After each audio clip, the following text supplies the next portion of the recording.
Karuna. Welcome.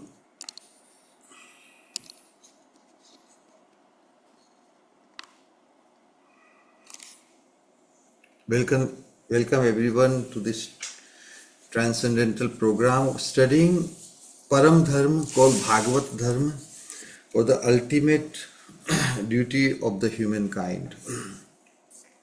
Currently, we are studying Sri Prema Bhakti Chandrika by Srila Narottam Das Thakur. Prema Bhakti Chandrika, which is the name itself suggests, it guides us on the path of the purest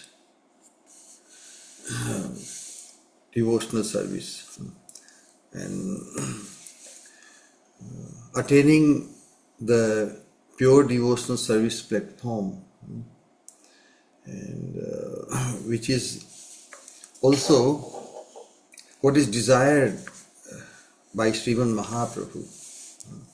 Actually, this is the expectation of the Supreme Personality of Godhead, although he is described as Nirpeksha.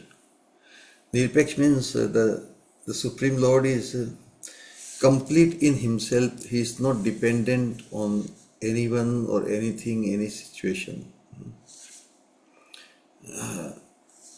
In every aspect, he is complete in himself. And so purely from that point of view, he doesn't need anything or anyone, or in that sense, he doesn't have any, he's not dependent in expectation of anything or something, because he's complete by himself. But the part of that completeness is that he wants to become more complete, as if completeness is not static, it is ecstatic. So to remain ecstatic, even the completeness of the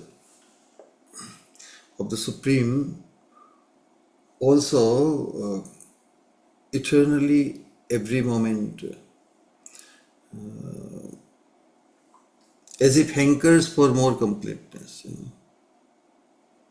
So this is a new definition of being complete. Because if being complete, if one stops or it becomes stagnated, then that is, who wants that kind of completeness where you cannot move, you cannot express, you cannot, So from that point of view, ultimately, whatever Krishna does, he does for his own pleasure.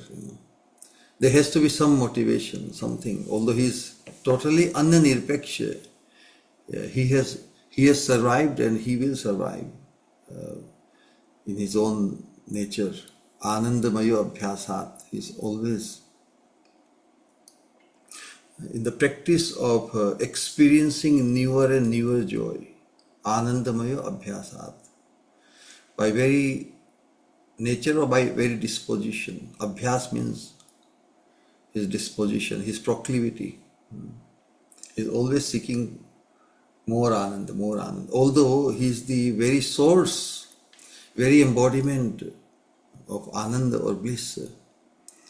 And anybody who seeks anand, he can only get it only by connecting to him. So the living entities, all of us, because we are part and parcel of the Supreme. And so there is a concern, there is a concern for the living entities' ultimate good, and concern that we don't remain ordinary, especially in the human form of life. Srishtva Purani Vividhani Ajayatma Shaktya Vrikshan Sarisripa Pashun Khagadand Sukan Taistair atushta hridayam. Taistai atushta hridayam purusham vidhaya brahmavalokadhishanam mudam apadeva. Brahma avalokanam dhishanam. Brahma means the supreme. Who is the supreme? Who is behind everything? Who is in control? Correct, everybody? Because we can very easily experience that we are so much dependent. We are under so many factors. Otherwise, we cannot survive. Even for our survival, we are dependent on air, water, food, etc. So, who is providing? Who has made all this arrangement and everything? Who is in control? Basically, everybody would want to know. Like it is said that in Japan there is a very wonderful traffic system. It is so designed. Now it has been followed all over the world in such a way, time-wise, red lights. So suppose there are 10 or 20 red lights after a distance. So if the traffic starts, depending on how much traffic, by the time the traffic reaches the next light, it becomes green and green and green and green and green. If you look ahead, it's red, red, red, but by the time the traffic reaches that particular light, it becomes green. So it's a wonderful. So one wonders, so who has planned all these things? So when we see the structure in the systematic, one can see that it is not haphazardly. There is so much fine tuning one can see in this existence. So there must be someone who is behind it. Anyway, but the human being alone is blessed with that possibility or capacity of inquiring. Who is the Supreme? Athato Brahma Jigyasa. Brahma Jigyasa means who is the Supreme? Brahma Avalokanam. Avalokanam means Avlokan karte hain, just inquiry. Inquisitiveness is only in the human being to think of the Supreme. Brahmavaloka Dhishanam. Dhishanam means intelligence. So Krishna, after creating so many species, animals and vegetables and whatnot, different, as if he was not fully satisfied, It's like the artist when he does a painting, he covers everything, he still wonders something is missing, correct?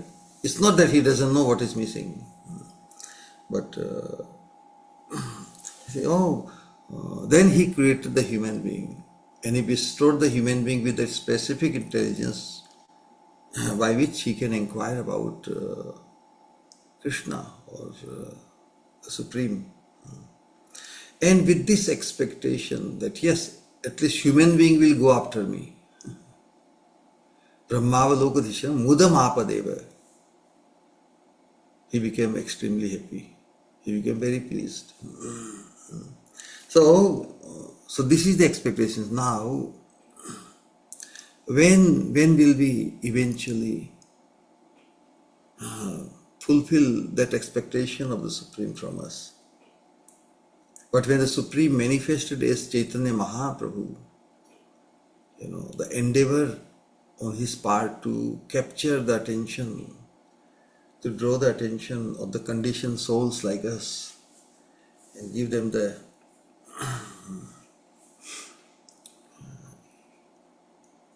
and expose to them the possibility for all of us to attain the Supreme possible destination, supreme possible fortune of attaining Sri Radha Dashyam. Because as we have discussed many times, how this Radha Dashyam stands out in yesterday's discussion of Prema Bhakti Vilapa Kusumanjali. It was so wonderfully described, the exclusive fortune, superlative fortune of the living entity when one becomes confidential maid servant of Srimati Radharani, because Krishna, the Supreme Personality of Godhead, was one who is the source of joy for everyone in the existence, including Radharani also. But the love, the sentiments or the disposition of Srimati Radharani is so enchanting to even the Supreme Enchanter Krishna. So Krishna becomes totally subjugated, totally under the control of the spell of Radharani's love. That is where Radharani in the rasa, in the realm of rasa or the mellow, in the realm of joy, ananda, Radharani rules the supreme. And now, to become a confidential maid servant of the one who rules the supreme, who rules the supreme. That's why one who rules the supreme, one who controls the supreme, what would be the fortune to be a confidential of that person? So even the study of Prema Bhakti Chandrika, it has also the same target. Somehow through the sadhana bhakti, we become sufficiently modified in our consciousness that we develop our fascination and ultimately the greed for Sri Radha Dashyam. Radha Dashyam is the only purpose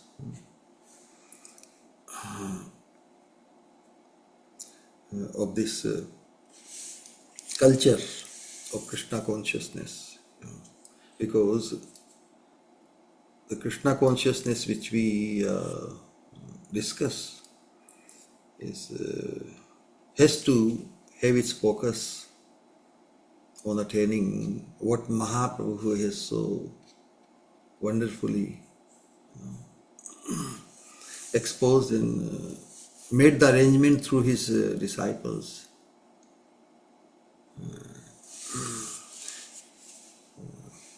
So that we can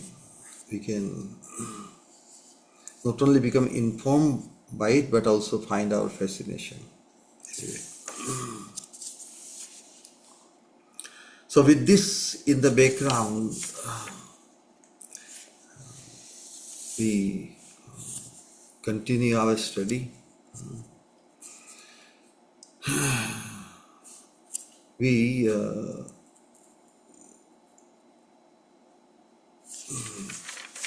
did 15, so today we will study 16th. But basically in the last time what we discussed was,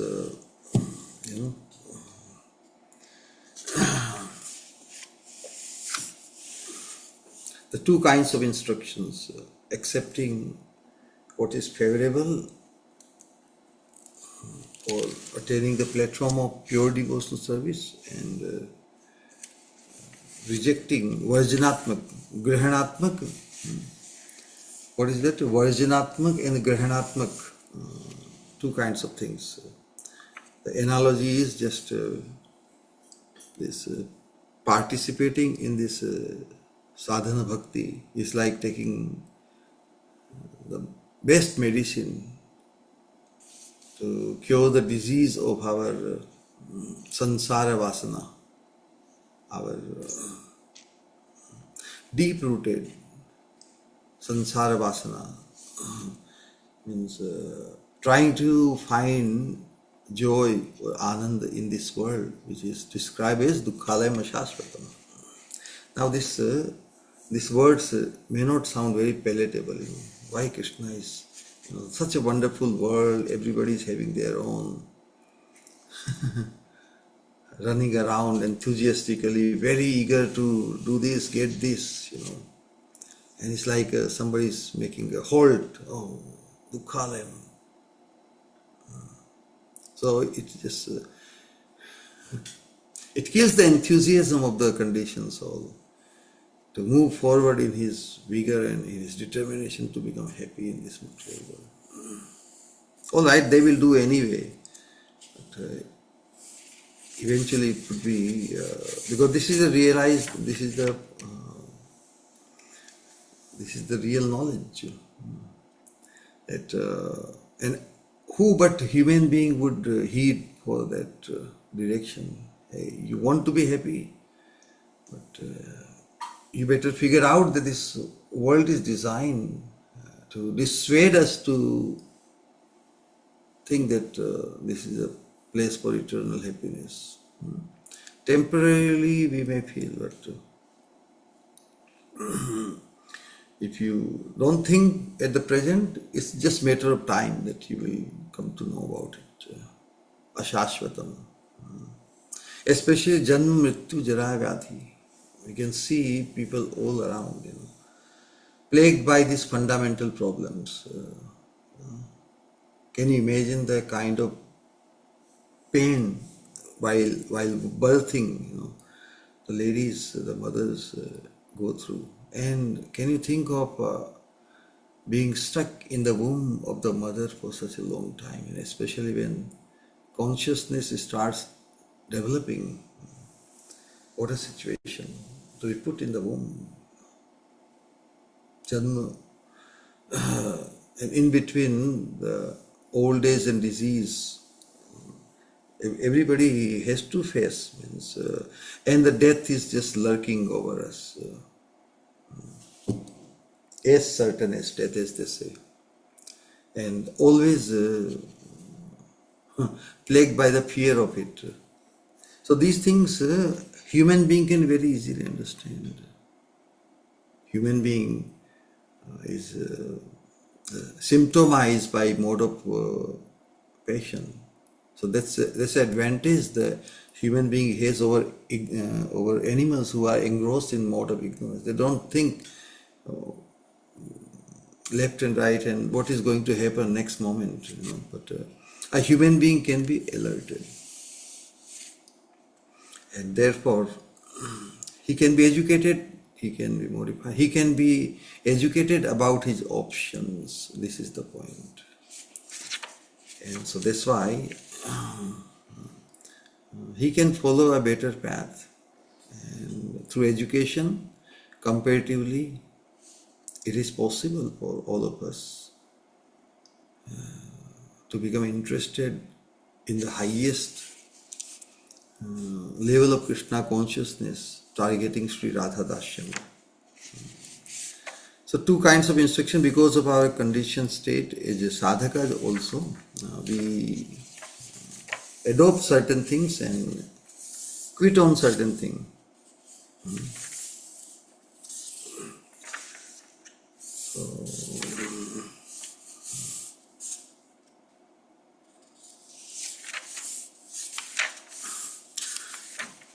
Yes, so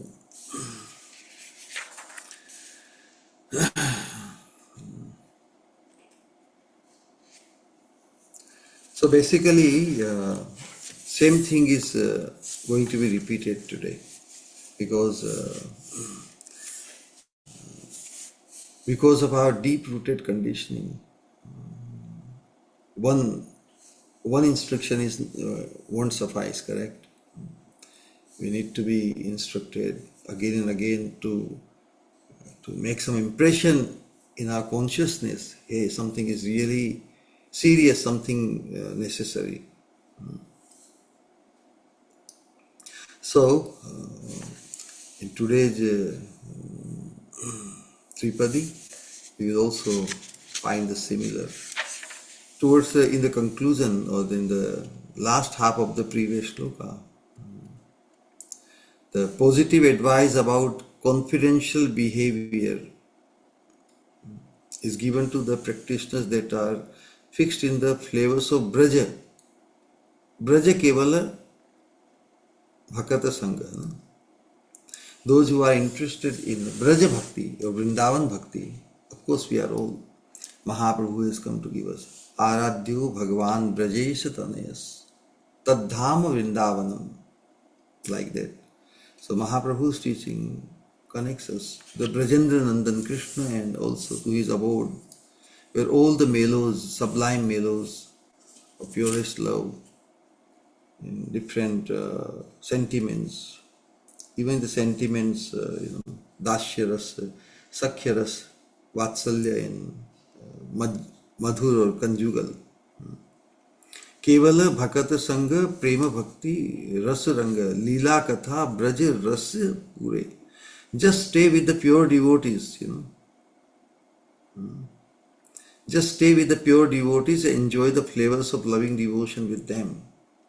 Basically, the fundamental instructions of Upadeshamrit by Rupa Goswami in Upadeshamritam, Nectar of Instructions.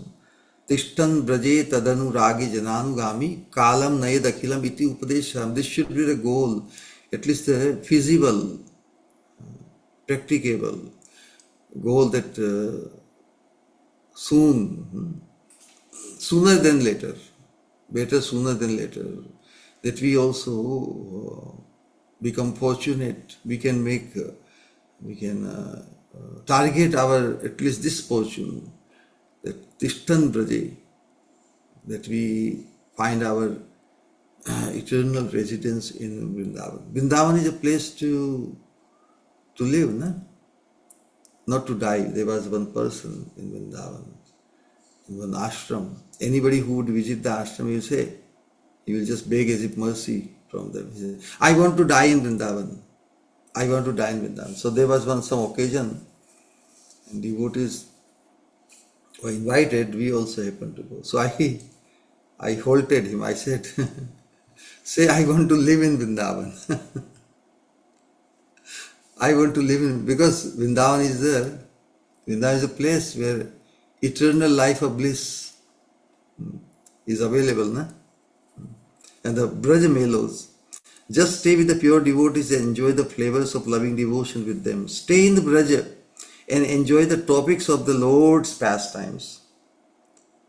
Amongst the most confidential items of bhajan, the item which is most powerful in swiftly nourishing the flavors of bhajan is constant association with like-minded devotees. That's what we discussed.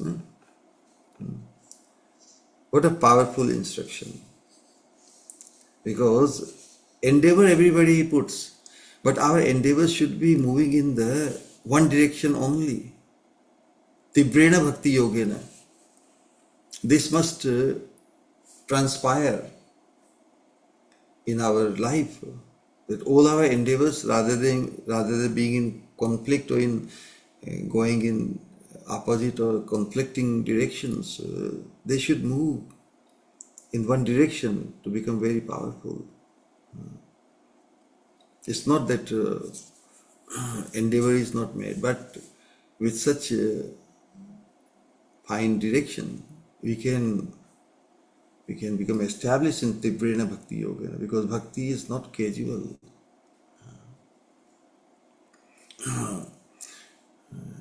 Spontaneous it is in its nature. And spontaneous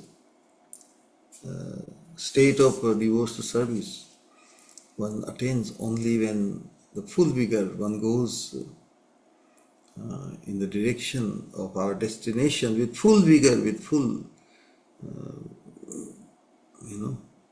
samyak, with the mind, intelligence, ego, the senses, everything involved. So Rupa Goswami has written Sajatiya Shaye Snigdha Sadho Sangha Swato Vare. In the practice of devotion, there are different varieties of moods, such as majesty, means Dashya Bhakti. God is supreme, He is most opulent and I am His servant. Majesty.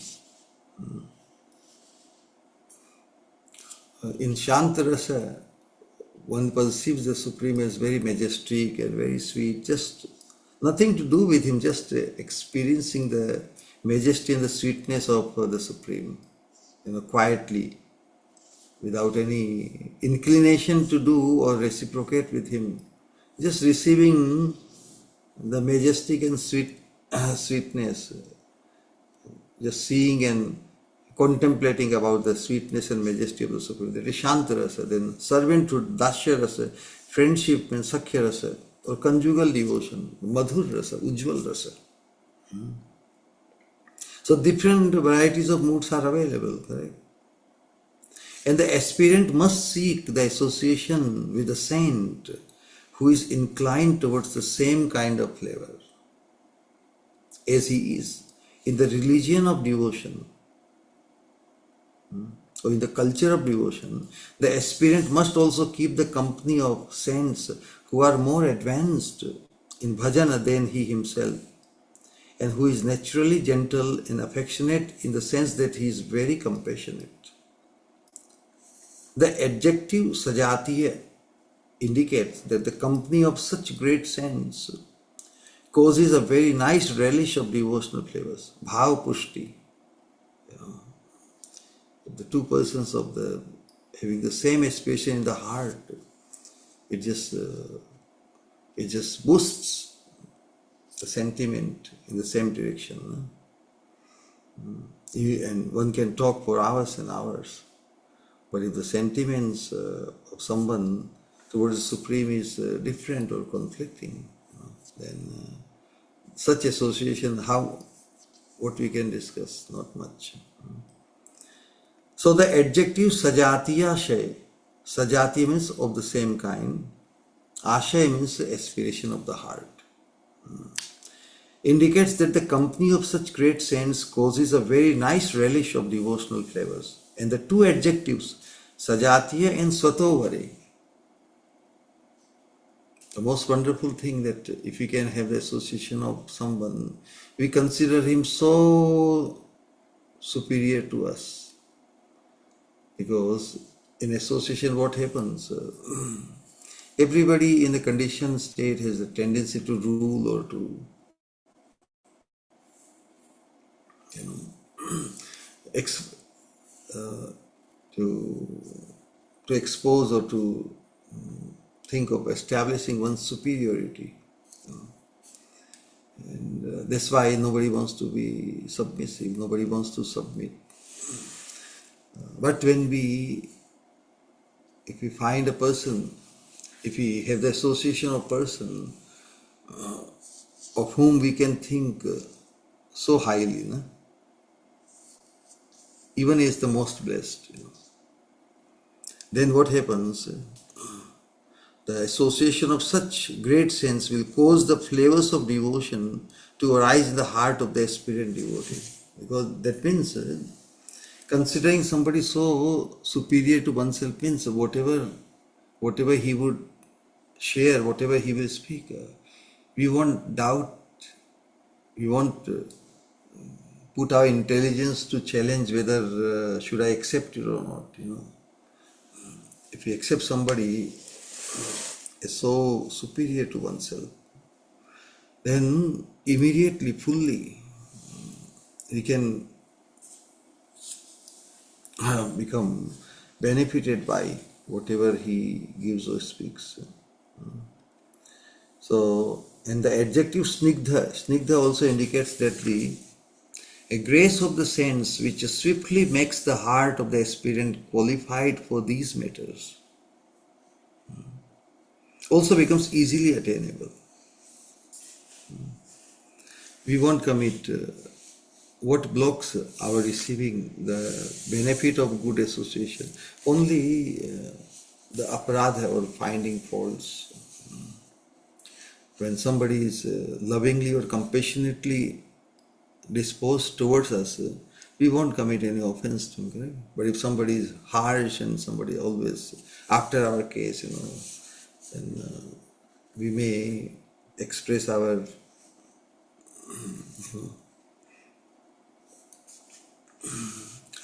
displeasure or opposition towards such persons, so that That way we don't become benefited. So this basically four symptoms. This line is very critical. Sajatiya means having the same Sajatiya Ashay, having the same aspiration in the heart as oneself. Sajatiya Ashay, Snigdha. Snigdha means lovingly and compassionately inclined or disposed towards us. Sajatiya Ashay Snigdha. Sadho Sangha. Sadhu means pure devotees. Of course, that's also very essential because there may be many stalwart jnanis and different people who have so much knowledge. So we can easily say, oh, somebody is so much superior, so much better than us in many fields, correct? But the third condition, he has to be a pure devotee. If he is not a pure devotee, however intelligent and knowledgeable and famous or rich or whatever he might be, we must avoid. Sadhu, and even among the devotees, sadhu, he has to be perceived by us. We have to be, we should associate with such sadhu or pure devotees whom we can consider so much superior in knowledge, in devotion, and everything than us. So four things: Sajatiya Shay, Snigdha, Sadhu, Sadhu Sangha, and Satovare. So when four in association, in order to help ourselves to participate in the positive things or constant growth of our devotional fervor, and to avoid unwanted things which block or stagnate our devotional fervor, we have to follow this principle, who to associate and who, so we should accordingly move forward. So, Snigdha, association of such pure devotees who are compassionately and lovingly disposed towards us. So that will swiftly makes the heart of the aspirant qualified for these matters. Yes, whatever he is trying to give us so lovingly and so compassionately.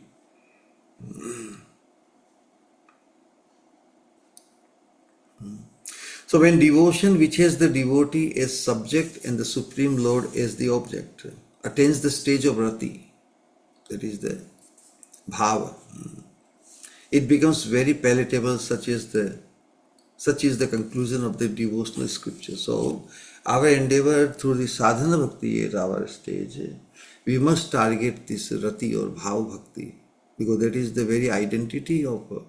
So before the stage of rati or bhava bhakti or asakti, which is the first sprout of rati or bhava, what we are doing is just time pass bhakti. Time pass bhakti, or at least we can say that to avoid the bad association. Asat sanga chhadi, ei Vaishnava achar. Achar means anything we do, any culture. Achar means activity or engagement. A Vaishnava Achar, as a practicing devotee, whatever we do is primarily in the sadhana bhakti stage is to avoid bad association. Asat Sangha Chhadi A Vaishnava Achar. However, good thing we do, that's good, but that we are doing good for ourselves, what a big deal. If somebody does, why it's a big deal? No. But real thing is how to avoid the possibility of asatsang that can pull us down.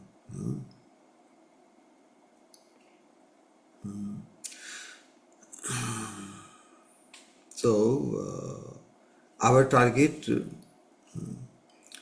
is to attain that stage,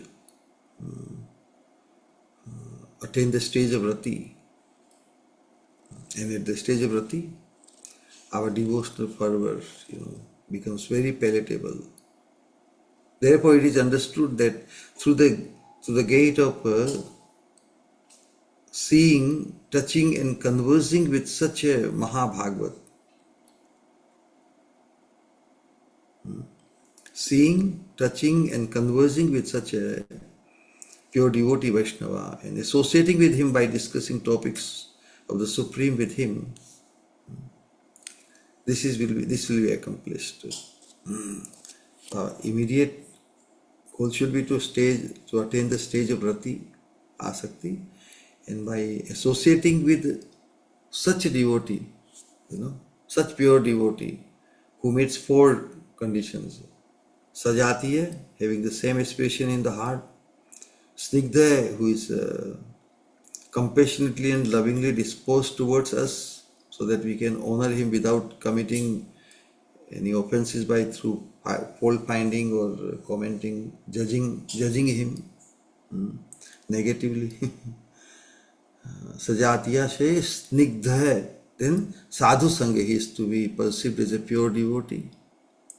And finally, he should be perceived as so much superior to oneself or most blessed. Then we stand good chance to attain the stage of rati in this lifetime. We have wasted so many lifetimes, but Rupa Goswami's advice, if you can follow, is described in the here. We stand very good chance to attain the stage of real bhakti or rati bhakti, stage of rati. So at that stage, what happens? Then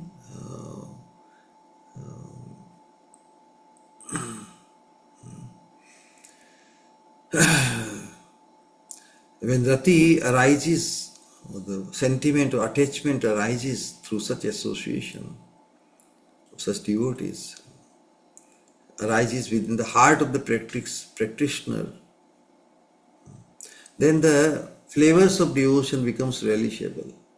Otherwise, even chanting becomes a drag, or trying to find focus in studying scriptures or doing many things,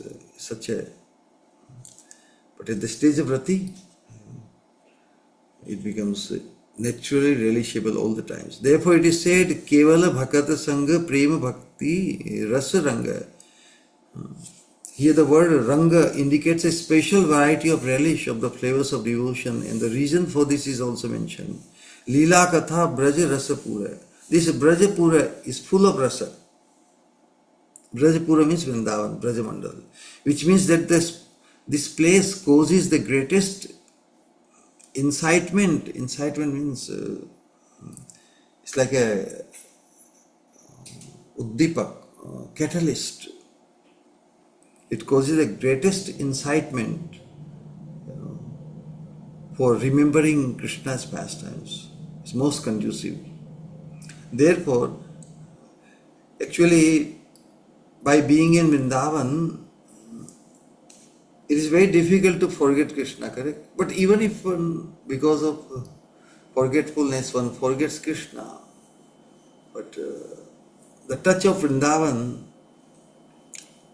would be enough, at least to give us the perfection of life, that is attaining the absolute realm. Leaving this body in Vrindavan itself is such a fortune, but it's very rare. And especially for all of us who are not from Vrindavan, can we determine, can we become sure that we will leave our body in Vrindavan? There are three kinds of Brajavasis. Who is called Brajavasi? Those who took their birth in Vrindavan, land of Vrindavan, he can be called Brajavasi. Actually, he has that fortune to be born in Vrindavan, to be called Brajavasi. Second, those who lived the majority of their life in Vrindavan, they can also be called Brajavasis, because they have developed that affinity, that affinity with Vrindavan. That's why to be called Brajavasis. And thirdly, those who leave their body, means they breathe their last in Vrindavan, they are also called Brajavasis. So So that will be great. Or even those four kinds. So this fourth kind is also very important. If one has this faith that I want to, my last samskara. What is the last samskara? Everybody knows the last samskara. When one leaves the body, when he's cremated or buried, something like that. If his last sanskara of his body happens in Vrindavan, he also attains the status of being a Brajavasi. Brajavasi means eternal associate of Krishna and Krishna's abode. Therefore, if one attains the good fortune of gaining residence in Sri Brajadham and relishing the flavors of one's beloved Sri Radha Krishna's relishable pastimes in the company of a great saint, then the wonderful relish of the flavors of Prema Bhakti becomes easily attainable. This is indicated. It also serves as an advice to relish the Leela topics, pastime topics, filled with the Braja flavors and especially the conjugal flavors, because our participation, our entrance into that realm where Radharani is involved with Shyam Sundar. Our target is to attain the eternal association for the loving service of Radharani's lotus feet. Lotus feet means anything which is conducive for her role or actions for the pleasure of Krishna. So, if we can find our residence in Vrindavan and find the association of such pure devotees who is so more advanced than oneself and having the same aspiration, and he is also lovingly disposed towards us. So these four things should be contemplated by every sadhaka. That's why I am repeating again and again. Sajatiya, Sajatiya, Sajatiya, Shay, Snigdha, and Sadho, Sangha, Satovare. Four these things, and they have special benefits. So that would be great. In the company of like-minded saints. In continuation today, Sloka 16, Yogi Nyasi Ka Karmi Jnani Anya Deva Pujak Dhyani Iha Loka Dure Parihari Dharma Karma Dukha Shoka Jeba Thake Anya Yoga Chadi Bhajo Girivar Dhari. These instructions basically because in the name of Vedic culture, people are stuck in the realm of religiosity, in so many systems of worship and so much variegatedness. Gautam Das Thakur wants to pull us out of the clutches of so much religiosity entanglement. धर्म की जो ग्रंथि है, and that's why Radha Govind Maharaj in Katha he says something very beautiful. He says that just by adopting religious life, one becomes free from irreligious life, correct? Religious life means quitting sinful life. But he has to adopt something. No? So everybody, human being has the natural inclination to be recognized or to have the prestige of being very religious, because then he gains respect in the society and he is considered as a good person. Good person means religious person. Can you think of anybody being good person and having the irreligious or sinful thoughts or actions or anything? So good person, but being a good person, being a religious person, is it good enough? It's not good enough. So we are not merely targeting to be a good person. So Radha Govind Maharaj says that in the same way, by adopting the culture of Param Dharma or Bhagavat Dharma, one can also easily get free from the entanglement of this religious or pious life of being called good. We won't settle just being good. Like many people say, oh, what is the goal? Oh, just to be a good person, and they have their own definition of what is good and bad. Such a horrible concept of anybody, who thinks of oneself as bad anyway. In ignorance, everybody thinks he is good and he is good enough. No. But the culture of this Krishna consciousness exposes the possibility of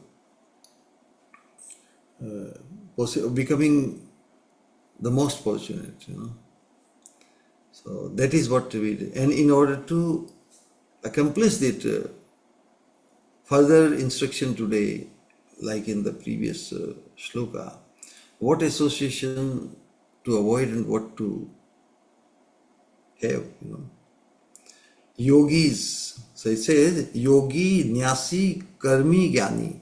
Yogis, sannyasis means Mayavadi sannyas specifically. Fruitive workers, karmis, non-dualistic speculators, jnanis. Yogi, nyasi, karmi, jnani, anya deva, pujak dhyani, worshippers of other gods. Anya means others. Worshippers of other gods and those who meditate on the impersonal absolute. All these people I will leave far behind. Or Nautam Das Thakur is, through his instructing himself, he is also providing this instruction for us that we should also avoid, yogis, sannyasis, mayavadis, fruitive workers, non-dualistic speculators, salvationists, those who want to become non-existent. Can you imagine what could be more horrible an idea to become non-existent? So that is the concept of the Buddhists and the Jainis and the Mayavadis. They just want to merge into something. It's like committing eternal suicide. They just want to become zero. Can you imagine? So much option, so much better option is there, but because of their misfortune or because of their become influenced by such nihilistic philosophies, they think they are targeting the best. How, if you leave the field, if you are not in the picture, how can you think of such fortune to be the best? You have to survive, you have to be in the field, you have to be.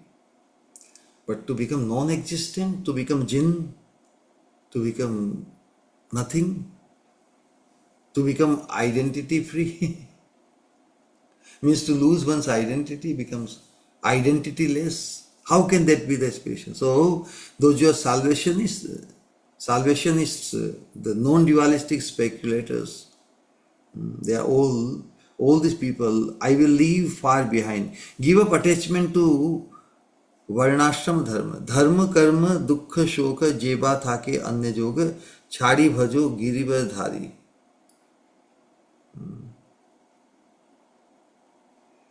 All these people I will leave.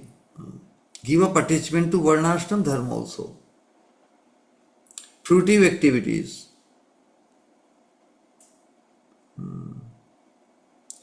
Jeva thake anya yoga. Dharma, karma, dukkha, shoka. Give up attachment to varnashram dharma, fruitive activities. Misery. How can one be attached to misery? Misery and lamentation. But people are stuck in such a way that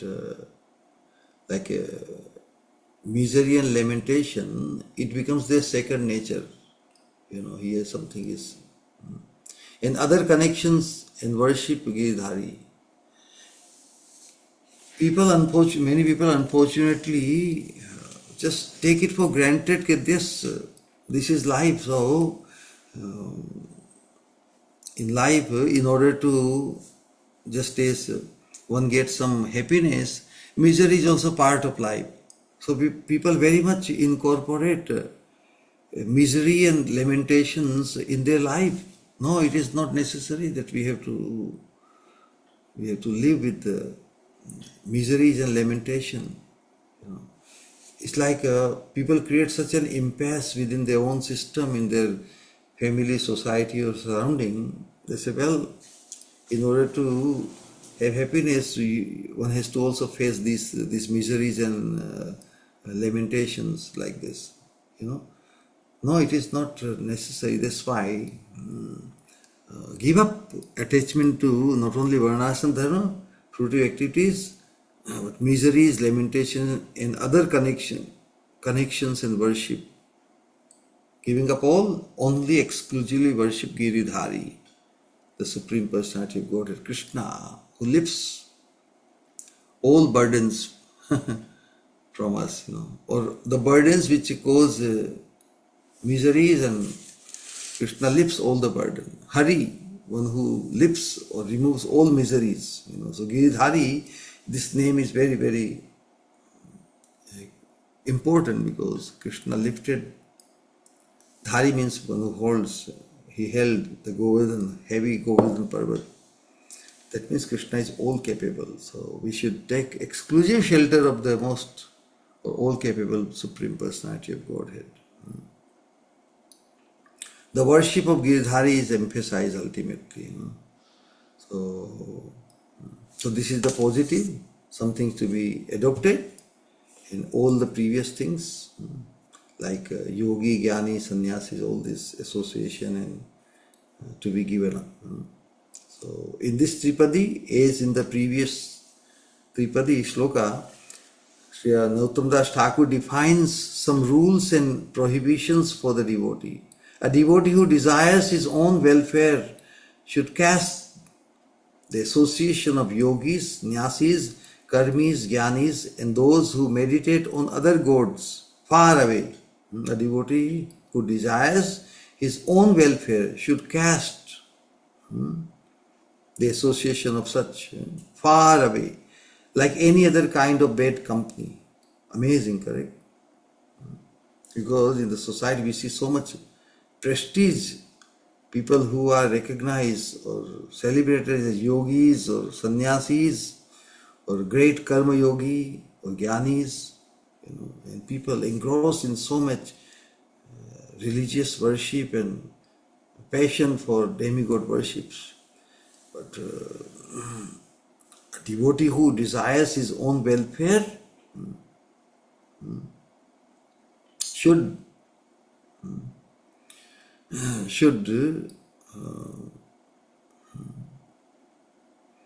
avoid the company of such people.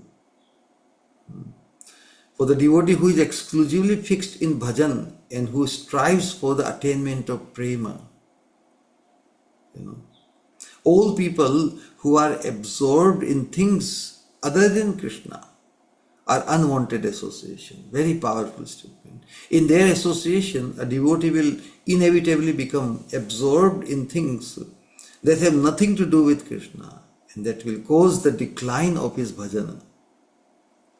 Yogi means those who practice the eightfold path of mystic yoga, consisting of yama, niyama, asana, pranayam, pratyahara, dharana, dhyana, samadhi. These are the 8 stages, eightfold. In their opinion, so, this yama, niyam, asana, all these things, they are so powerful to make us or cause the forgetfulness of our Krishna, forgetfulness of Krishna, where one becomes so absorbed in yama niyama, insistence on yama niyama. Yama means prohibitions and niyama means something we adopt. But they have nothing to do with Krishna, because their target is only becoming lost to nothingness. So these yogis, their target is not Krishna Prema, their target is not to attain the eternal servitude of the divine. So So because of their whole engagement of this eightfold path of mystic yoga is completely bereft of thinking of Krishna. That's why these are very, in their opinion, this eightfold path of yoga causes the heart to attain oneness with the Paramatma or the Supreme Self.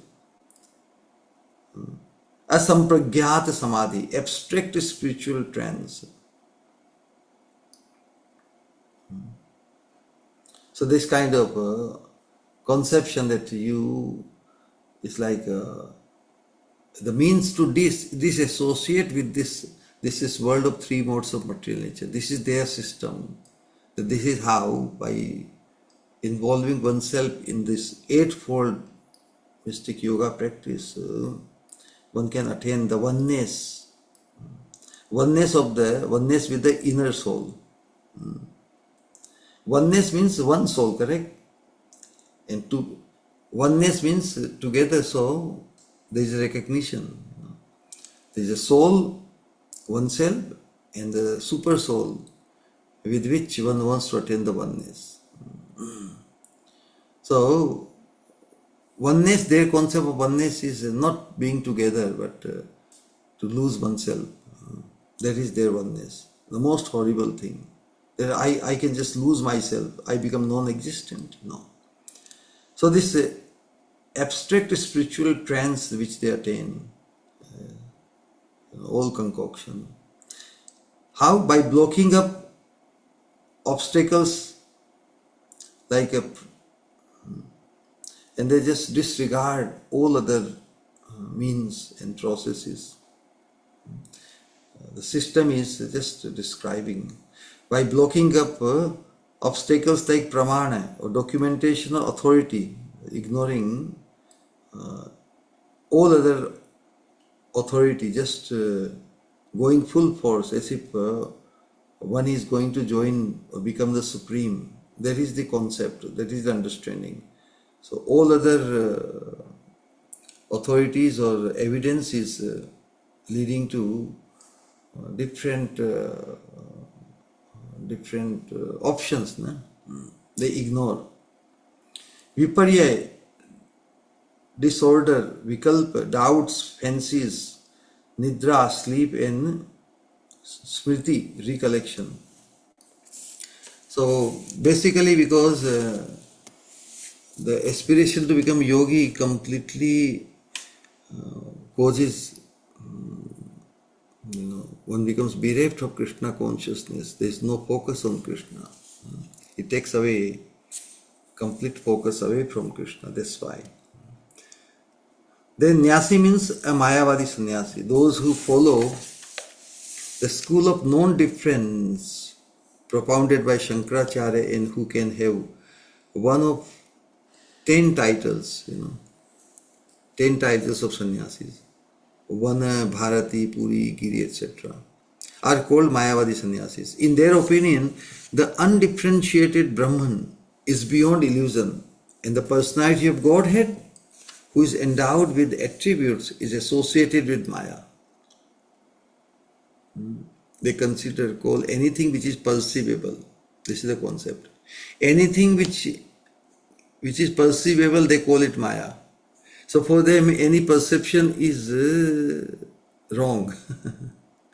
They want to attain the stage where there is no perception. You lose the how you attain it? By merging your existence into the non-dual substance. It's what a horrible thing. And because they call everything which is perceived or perceivable as Maya, even if for them even the concept of God or Krishna is also Maya. Krishna, who is endowed with such transcendental attributes, qualities, but for them to think of God with attributes is because he is associated with Maya.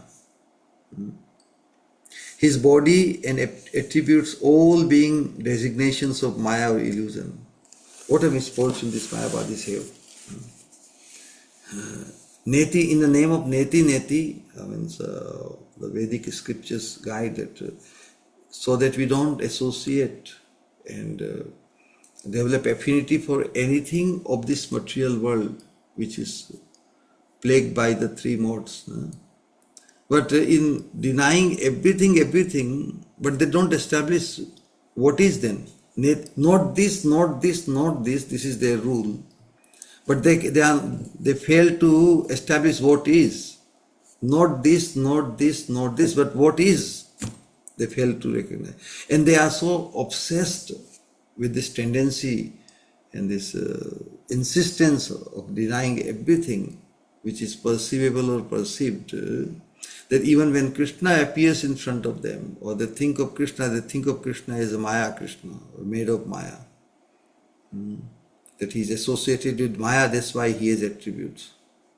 They think the transcendental personality of Godhead, his abode, his devotion, and his devotees, are all Maya. And they say that the individual existence of the spirit soul is also false. Wow. The world is produced by Maya and hence false. In this way, they take all true things to be false, and their teaching is called Mayavad or illusionism. In their opinion, everything else but an undivided and non-dual Brahman is everything else except an undivided and non-dual Brahman is false or illusory. Mayavad is actually a concealed form of Buddhism and therefore is untrue. This is clearly mentioned in the Padma Purana. Mayavadam asat shastram prachannam bodham uchyate. Mayaiva vihitam devi kalau brahmana rupina. Lord Shiva told Mahadevi, O Devi, Mayavad is a false authority and is covered Buddhism. In the age of Kali, I have established this in the form of, I have established this by coming in the form of a Brahmana named Shankaracharya in order to re-establish Vedic authority and to destroy Buddhist voidism. The influence of Buddhism was spreading very far and wide. And people would leave the authority of the Vedas. That would be the biggest havoc. The land of the Vedas and the land where the Vedic authority has held people together in this Vedic culture. The influence of Buddhists who negated the Vedic authority, that would be. So Shankaracharya acted so critically. Instead of the Buddhist concept is everything is zero, correct? Shankaracharya said, no, everything is one. So he tricked the Buddhists, or those who were influenced by the Buddhist ideology that everything is zero. He said, no, everything is one. Basically, it's one and the same thing. But everything is one. It's more palatable. It's more. It's more attractive than the idea of everything is zero. Who wants to become zero? No, everything is one. So everything is supreme. So everybody is supreme. You are supreme. We are all supreme. We are all one supreme. So because it is similar to Buddhism, but at least it is somehow it is based on Vedic authority. So in the Vedas, in Shrutis, certain sections of Shrutis, which apparently support this one supreme or non-dualistic understanding of our identity, and that's why he was able to protect the Vedic authority even through this concealed Buddhism concept. Okay, then karmi. Karmi means those who are attracted to performing eternal and occasional fruitive activities like Vedic sacrifices enjoined by the Smriti scriptures in the hope for rewards in a blissful heaven in the afterlife. So, karmi is those who are engrossed with aspiration to attain heaven, because but heaven is not a permanent place one should aspire for. Bhagavatam says, Tasyaiva hetoho prayatet ko vido न लभ्यते यद भ्रमताम उपरियद है तल लभ्यते दुखवद अन्यतः सुखम कालेन सर्वत्र गभीर रमसा. All these different aspirations to be yogi, to be jnani, to be nyasi, all things we have multiple times engaged, put our endeavor to. But what we attain, we could not cross this realm of three modes. We could not attain the transcendental platform or stage or realm or abode. So in this lifetime, our endeavors should be specifically targeted to that end, that goal, which we could not attain since eternity, in spite of putting so much endeavors of different sorts. So all these endeavors of karmi, jnani, nyasis and all these things, they are the aberration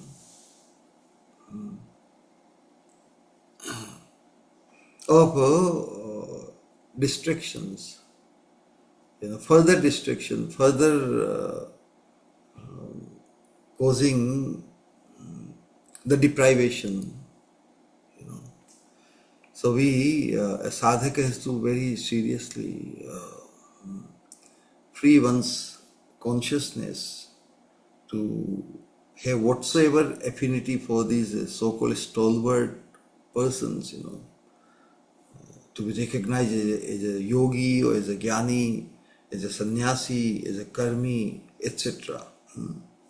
So what a karmi does, whatever he does to in hope for rewards in a blissful heaven in the afterlife. But what is the value of that afterlife? Bhagavad Gita says, na?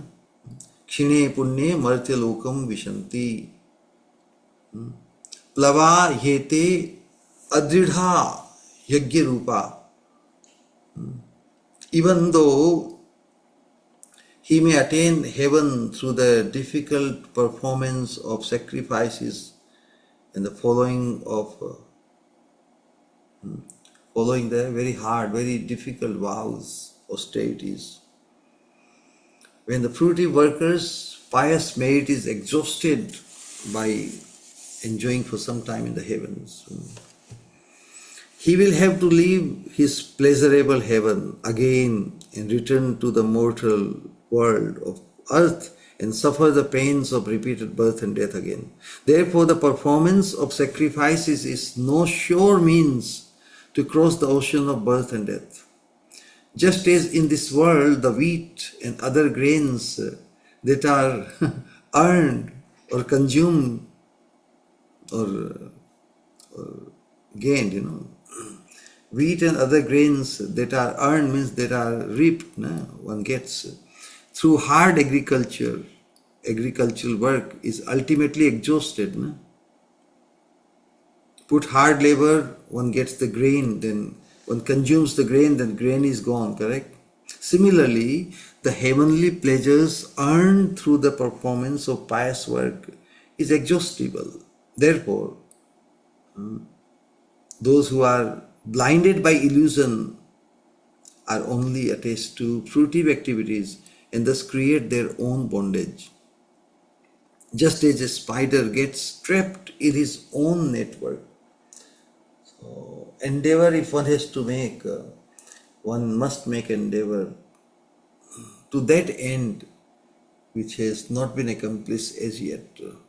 Other ends, perishable ends, we have gone through again and again many times. Now this is our opportunity to put our endeavor targeting the eternal, targeting that which will be our eternal benefit, eternal happiness, like that.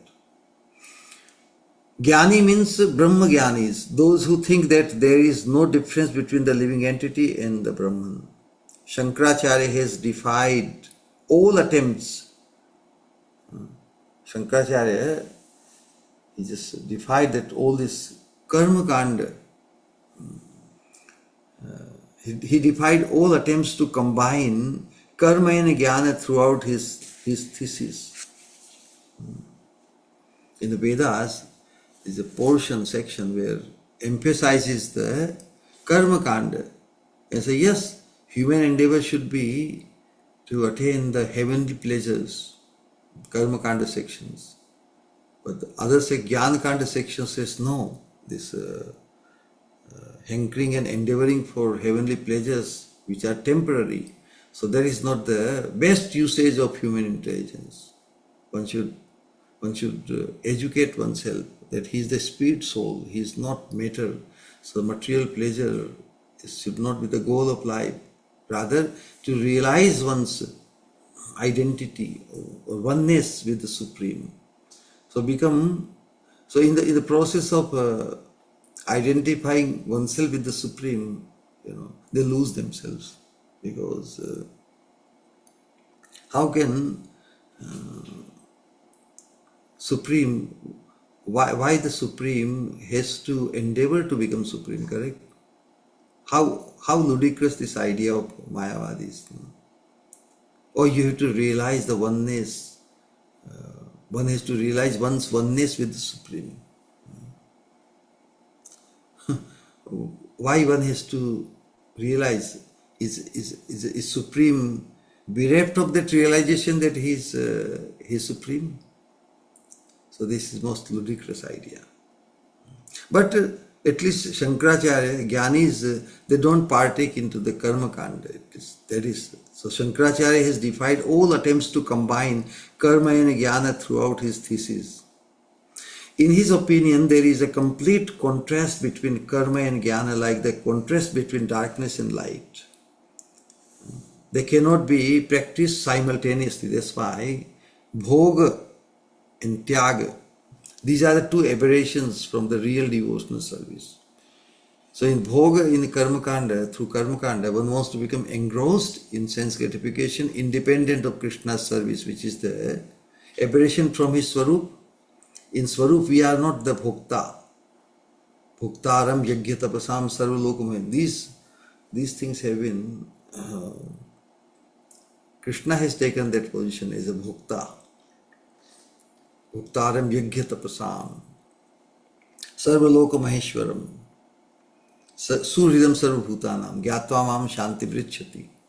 So the Karmakand section, actually they worship gods only to become bhokta. What an aberration or deviation or distraction from one's swarup as the eternal servant of Krishna. And Jnanis, they want to merge into the Supreme. They want to realize the oneness with the Supreme. What a horrible thing. So both bhogi and tyagis, or karmis and jnanis, both become deprived of attaining the eternal service of the Supreme. In accordance to one's identity or swarupa is the eternal servant of Krishna. So both karmis and jnanis, they have no interest whatsoever to become an eternal servant of Krishna. So they cannot be. So basically, Shankaracharya says that karma and jnana, they cannot be practiced simultaneously. Oh, I will also become a bhogi and also I will become a jnani. But how unfortunate the people of Kali Yuga, that they say, yeah, they will accept the idea of becoming a big bhogi, big enjoyer, correct? Yeah, everybody supports. Nobody denies or defies to become a big enjoyer. And also identifying oneself as Supreme. So if I am Supreme, I can enjoy everything, correct? So that is, when karma and jnana both are combined, this is how that special species of people come. Yes, we will enjoy because we are Supreme. At least Shankaracharya said, no, you cannot involve in karma kanda if you want to realize the oneness of your identity with the Supreme. They should quit on, but the Kali living entities, or they are so lost. They say, yeah, we will enjoy through karma kanda, and we also think.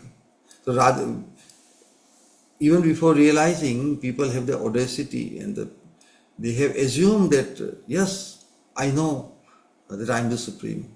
Just by joining some practice or some ideology, people people have the audacity to think and tell that, oh, I know I am the Supreme. So I can justify all enjoyments. See? So they cannot be practiced simultaneously. Therefore, in his Sharirika Bhashya, Shankaracharya defined what is eternal and what is temporary, what reactions are to be expected in the present and in the next life as a result of the sixfold wealth of renunciation, abstinence, and equal mindedness, etc. And that for those who desire liberation, inquiry is the cause of the attainment of Brahman, Athato Brahma Jigyasa. So those who only inquire about the Supreme, or attaining the Supreme, you know, those who desire liberation, inquiry is the cause of attainment of Brahman. So one has to inquire, and the direction is that you have to get out of the trap of karma kanda and the enjoying mentality to attain. So, through all these practices, the Brahmagyanis begin to consider the individual soul to be non-different from Brahman. Although this Brahmagyani is dear to those, although this Brahmagyana is dear to those who desire liberation, it is extremely harmful for those who teach dualism. Although this Brahmagyana is dear to those who desire liberation, it is extremely harmful for those who teach devotion, who teach of a devotee or aspirant on the path of pure devotional service. If he thinks like that, you know, he is thinking of liberation. It is extremely harmful. We are not after liberation. We want to become. We want to attain Krishna's association. We want to attain the abode of Krishna. Mere liberation from this material realm is not enough. Rather, attaining the Supreme, attaining the abode of Krishna, attaining the platform of pure devotional service, that will be the Atyantik Mukti. The four kinds of pralaya described. Pralaya means, what is the meaning? Annihilation. Four kinds of pralaya described in the scriptures. Three pralayas are of the matter, and one pralaya is of the living entity, and that is called attaining the platform of pure devotional service. Shanik pralaya, every moment annihilation is going on. Then at the end of the day of Brahma, Anshik or partial annihilation pralaya. At the end of Brahma's lifespan of 100 years, that is Purna Pralaya, complete annihilation. But all these pralayas are created only to facilitate the living entity in the human form of life, to cause his Atyantik Pralaya, the fourth Pralaya. Fourth annihilation in sense, annihilation of the material polluted consciousness. And that is only possible by attaining the platform of pure devotional service. That is the Atyantik Pralaya. The Jnanis who aspire for that merging into the Supreme, that is not Pralaya. Because that is not the eternal platform. All this creation and annihilation in circle keep on going only to eventually cause the living entity to become ignited, to become awakened in his eternal fortune of attaining the supreme abode of the Lord, and not to remain stuck in some kind of state of non-existence, state of no action, no feeling, no willing, no doing. That state of existence, is it worth aspiring after? No. So that's why all these pralayas, why Krishna creates this material existence, material world, only to cause the human being. Other species are meant to create a decoration of this material world. And when living entities have served the Supreme, indirectly by attaining so many species. And so Krishna wants to reward them by giving them the human form of life eventually, so that if they want to join Krishna in his internal service, we have been only serving Krishna directly or indirectly. In other species, and mostly even as human being, we are serving Krishna indirectly. But if one comes in association of pure devotees, then he can have the option to attain the eternal service in the internal realm of the divine. So hence, Narottam Das Thakur tells the practicing devotees to keep the association of jnanis far away, because they will deprive us once again, one more time, to attain the platform of pure devotional service, and to attain the eternal realm of pure loving service like this. Then again, there are those who worship other gods like Brahma and Shiva as independent lords, or meditate on them as such. Their association must also be cast far away. Sri Vishnu is the Lord of all, and everyone else is his worshipper. Ekala Ishvara Krishna Arasava Bhritya, Chaitanya Chaitamrita describes. On the strength of worshipping Sri Krishna, Mahadev, Lord Shiva and others are eternally. Actually, why Lord Shiva is so prominent? Because he worships Krishna. So on the strength of worshipping Krishna, Lord Shiva and others they become such powerful, Ishwaras or masters. Therefore, those who consider Brahma, Shiva and others to be equal to Narayan or Vishnu are called Pashandis, heretics or atheists by the scriptures. Yastu Narayanam Devam Brahma Rudradi Daivatah Samatvenaiva Viksheta Se Pashandi Bhavedruham. In Vaishnava Tantra it is described, those who consider gods like Brahma and Shiva equal to Sri Narayan are certainly atheists. It is forbidden to see or associate with atheists under all circumstances. One must worship Sri Hari as the Lord of all.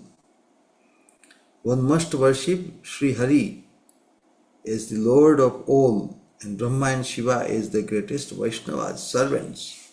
The scriptures consider it greatly wrong and faulty to give up Vishnu and take to the worship of other gods. In the Brahma Narada discussion, Brahma is the father and Narada is son. In Brahma and Narada description in the Skanda Purana, it is said, Vasudevam parityajya ye anya devam upasate swayam mataram. Very nice. Sa mataram parityajya swapachim vandatehi sa. Very powerful. Those persons who give up Vasudeva Krishna and worship other gods are like persons who give up their own mother to praise a dog-eating woman, Chandali. In Sri Mahabharata it is also said, Yastu Vishnum Parityajya Mohad Anyam Upasate Sa Hema Rashim Utsrijya Panshuhu Rashim Jigingshati. Anyone who leaves Vishnu and is so deluded to worship another god is giving up a heap of gold. Hema Rashim Utsrijya, giving up a heap of gold to seek a pile of dust. What an example. Not only that, the Skanda Purana is also saying that giving up Sri Hari to worship another god is lethal, like giving up nectar to drink poison. Vasudevam parityajya ye anya devam upasate tyaktva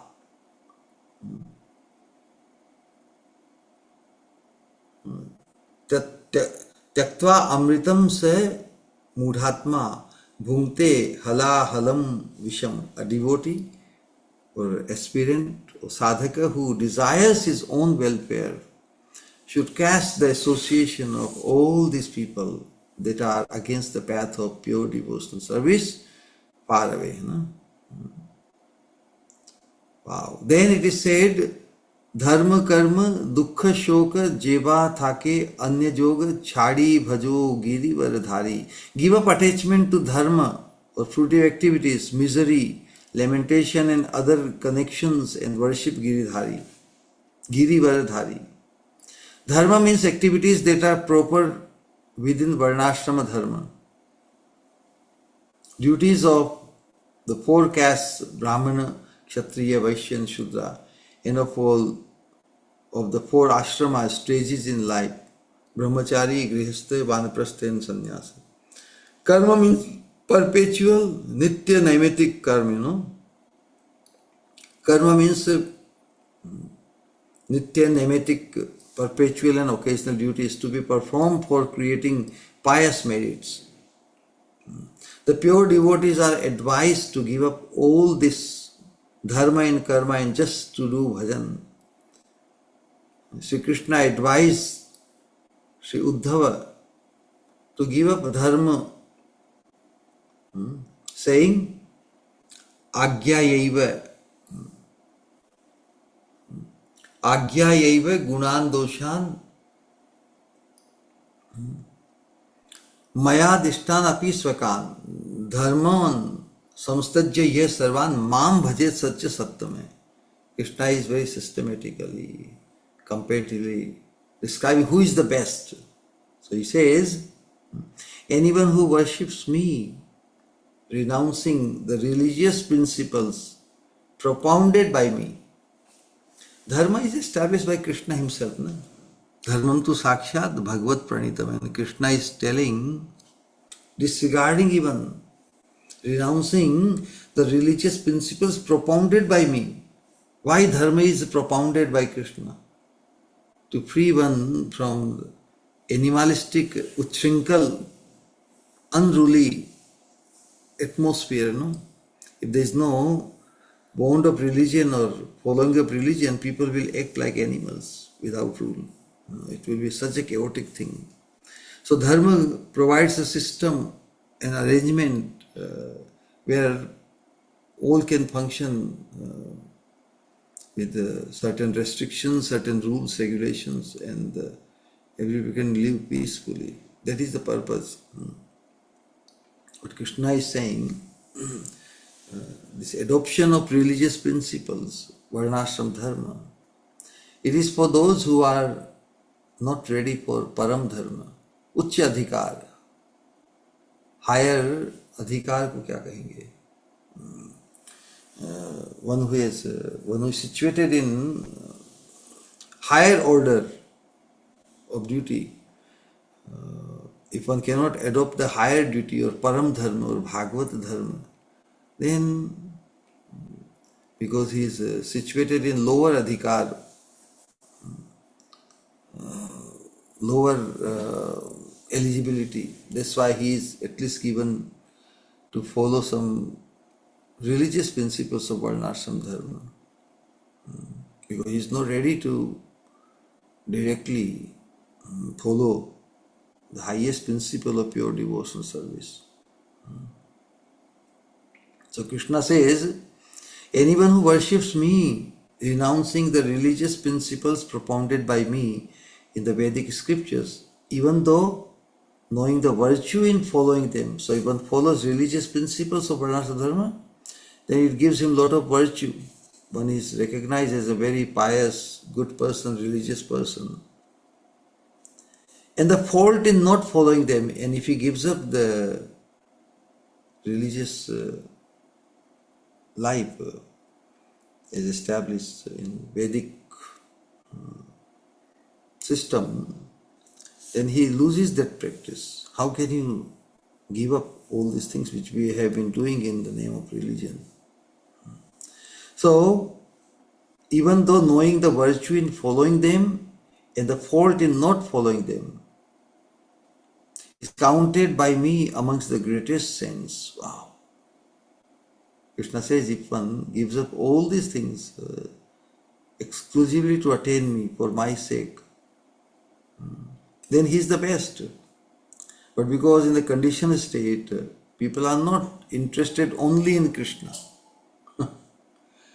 In Bhagavad Dharma, one is interested only in Krishna, can let go everything else.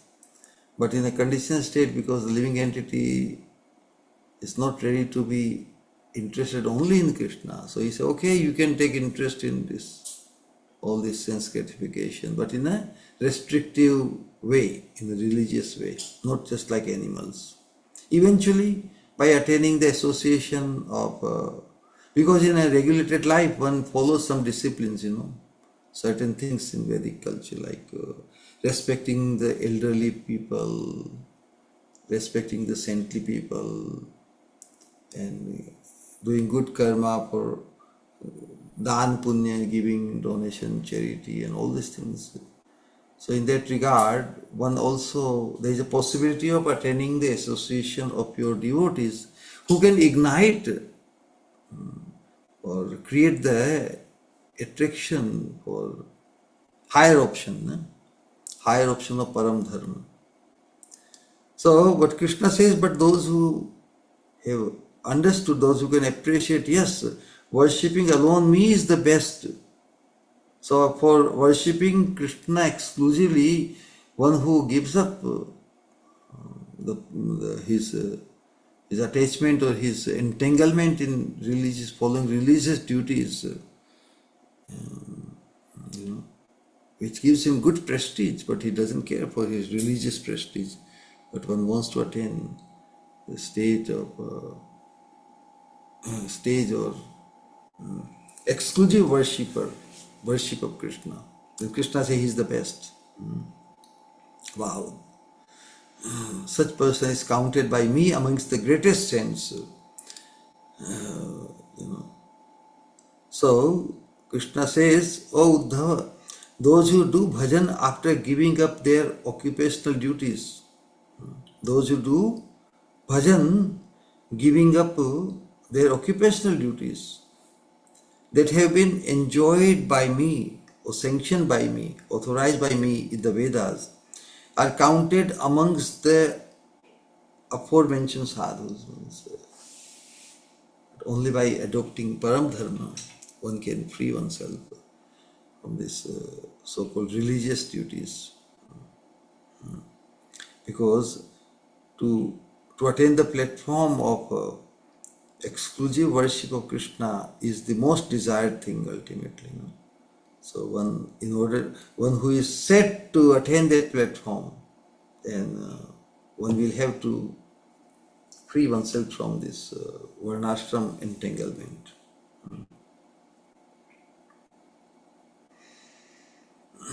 The question may be, do they give up their occupational duties out of ignorance or out of atheism?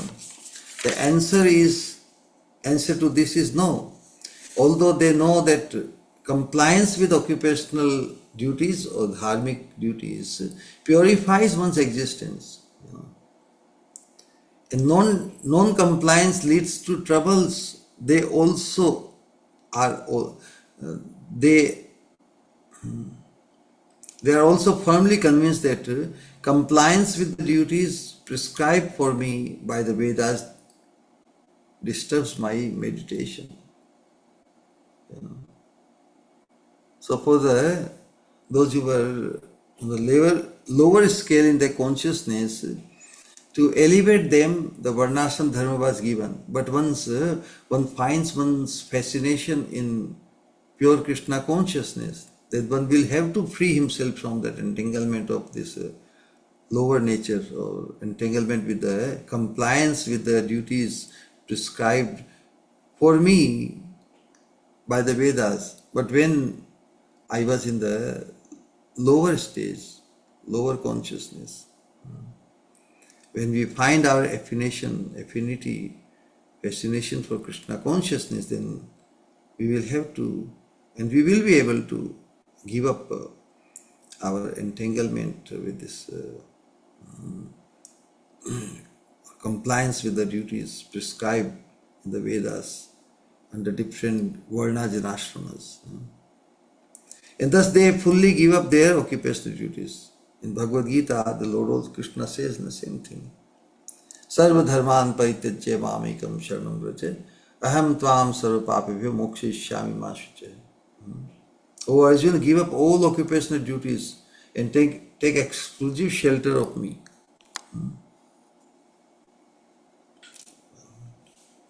So about renunciation of fruitive activities, there is another statement of Sri Krishna to Uddhava in the 11th canto of Srimad Bhagavatam. Tavat karmani kurvita na nirvidyeta yavata mat katha shravanadava shraddha yavan jayate. Tavat karmani kurvita. As long as one is not bored, nirved means detachment. Tavat karmani kurvita na nirvidyeta. Nirvidyeta means detachment. So as long as one is not detached with sense gratification, as long as one is not become bored or detached or disgusted with sense gratification, or one has still no faith in topics about me, one must follow all of the one's perpetual, nitya naimatic duties. So this is the qualification to attain the higher platform. As long as one is interested in sense gratification and not interested in the topics about me, then one has to follow this so-called pious varnashram life of rules and regulations. In that condition, one must follow all of one's perpetual, nitya and occasional naimatic duties. So when detachment sets in with fruitive activities, enough is enough. How long one has to remain entangled there. So in devotional culture, a stage comes when detachment or fatigue, one kind of thing.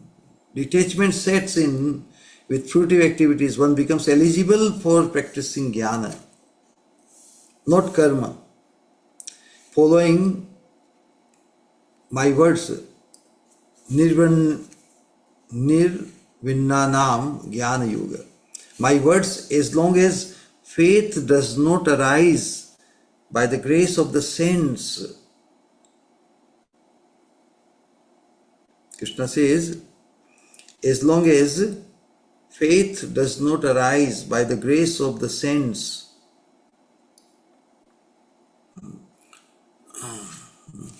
so before that faith arises, one should perform one's occupational duties.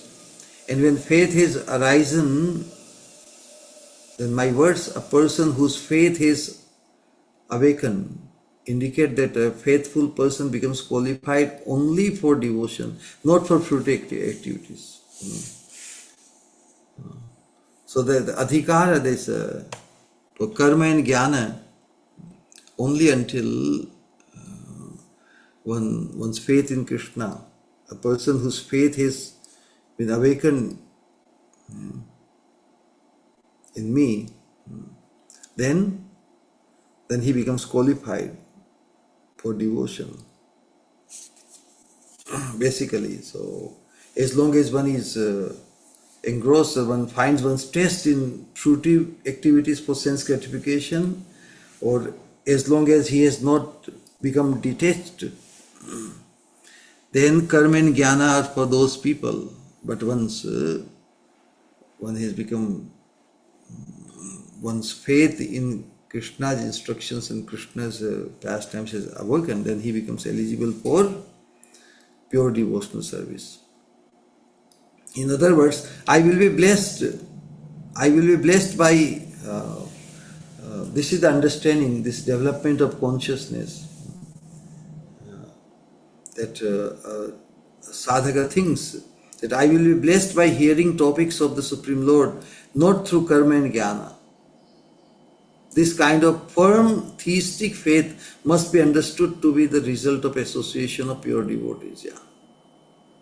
Therefore, those who have weak faith are said to be eligible for a little more fruitive activities.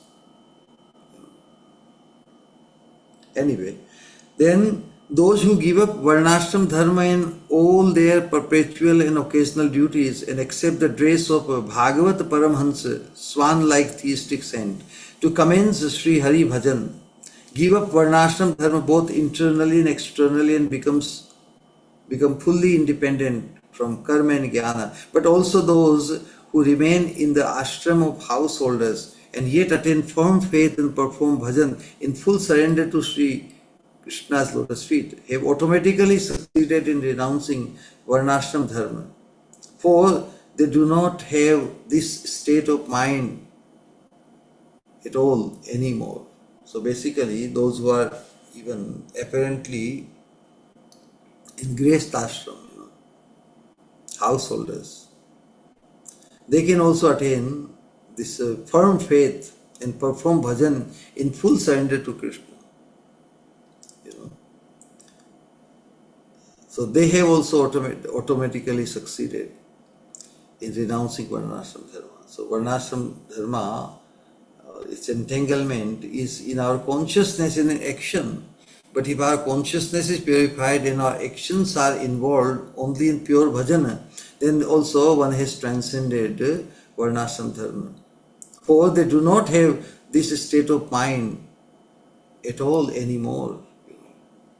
So this culture of Krishna consciousness is meant to raise our consciousness from lower adhikara, lower eligibility to the highest eligibility, ultimately to Sri Radha Dasya. So in this way, the devotees must give up mundane miseries and lamentations. For those whose hearts are agitated by suffering and lamentation can never become Krishna conscious. The pure devotees know that all suffering and lamentation are the merciful gift of the Supreme Lord and accept them as such. They are never disturbed and remain patiently absorbed in bhajan at times of suffering and lamentation.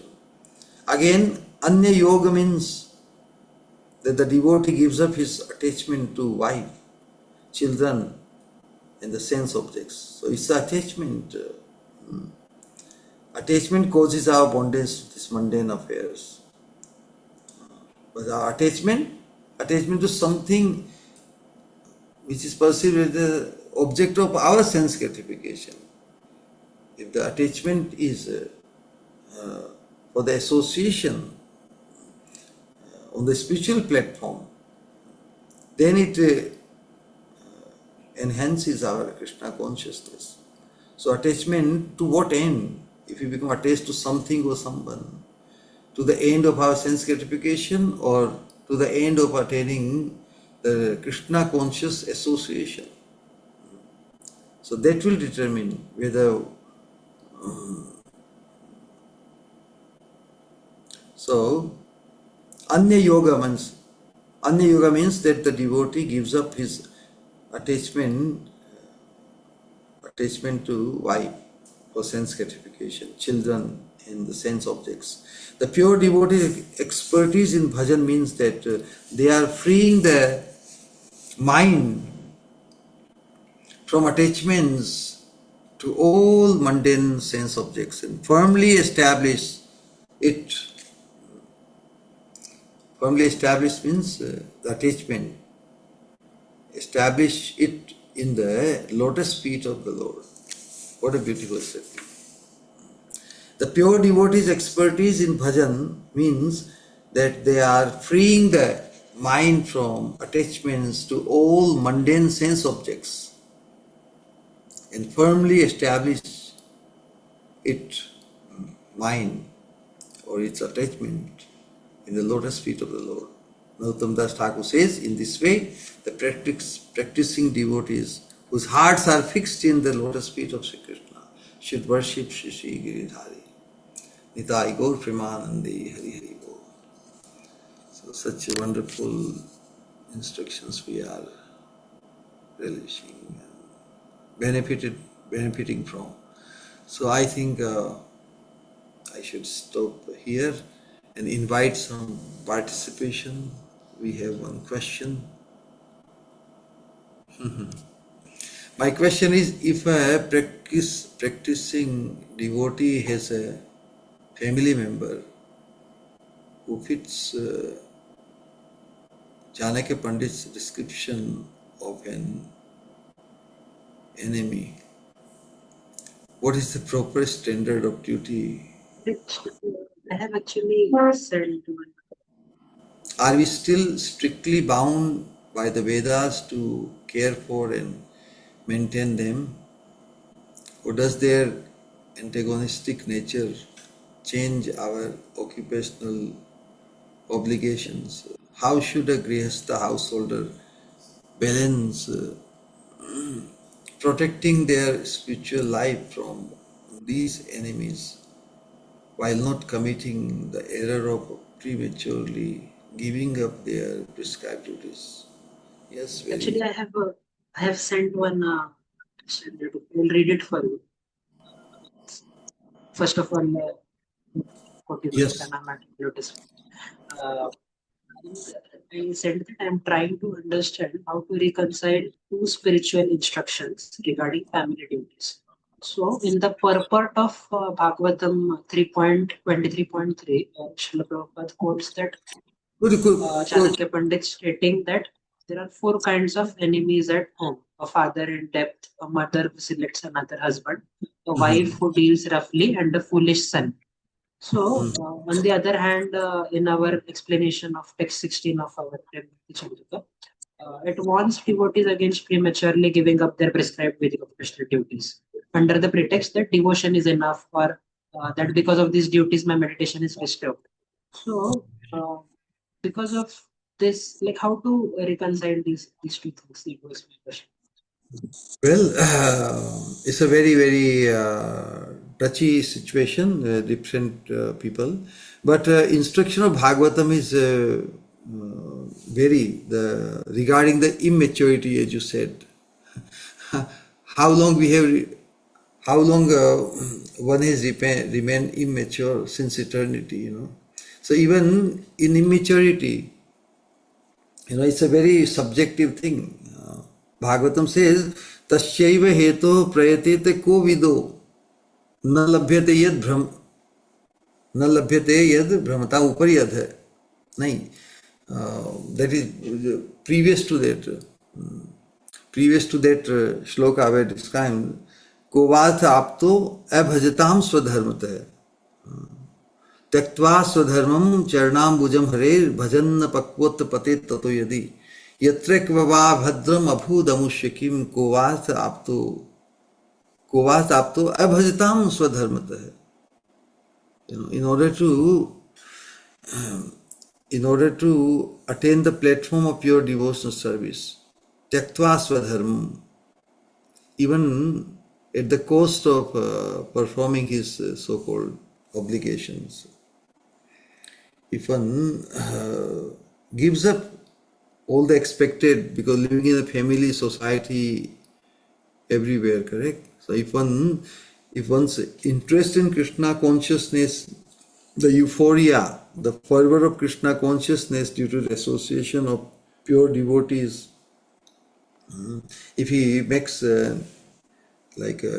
out of immaturity, but immaturity will be established only by the consequences. One cannot say, oh, somebody made immature decision of joining Krishna consciousness. Yeah, if he succeeds, there is no immaturity. But even if he fails because of his previous sanskara or the pull of his, what is the loss? That the shloka is very, very powerful. If one succeeds, then what about he didn't take care of this person's duty, that person's duty? Because since eternity we have been entangled in one way or other here only, and just not becoming wary of our so-called material obligations and all these things. We are still stuck here. So in any way, if one can only to choose Krishna, for Krishna's sake, if one gives up all duties and just move out in that direction, not looking back, and all his obligations will be taken care of, because he has sacrificed even his so-called material or religious or varnashram duties for the sake of Krishna, because everybody is indebted to Krishna. Na? And so one who, it's a very subjective, it's up to the person. Does he have that determination to go for Krishna only? And for Krishna's sake, all other things will be justified. But in immaturity, half pe, na, duvidha mein do gaye. One cannot put his two legs in in two places. Well, your question is very interesting. It's very personal, looks like. My question is, if a practicing devotee has a family member who fits Chanakya Pandit's description, yeah, ऋण करता पिता शत्रु, माता च व्यभिचारिणी, then murkha putra, there is another line. I used to remember that shloka. ऋण करता पिता शत्रु, माता च व्यभिचारिणी, रूपवती bharya shatru, and putra shatru apandita, something like that. So naturally, what is the proper standard of duty toward them? Well, if ultimately how capable the person is, these material duties keep us bound because of how much Krishna consciousness, or how much impression of Krishna consciousness has come in our life. Of course, our number one priority, even in the background, apparently we may have to perform duties to these people, no? But ultimately, for Krishna consciousness sake, for the sake of Krishna consciousness, how can I completely, I can remain engaged? Something which father did, correct? Let us pinpoint on each point. If father has put so much debt, then father is responsible. Ultimately, from a spiritual point of view, one is not responsible for the actions of others. This is how we will draw the fine line. being stuck in the social, familial atmosphere, one can remain stuck in the paying the debt of the father, correct? And then zero focus on Krishna consciousness, and one can very much justify this thing.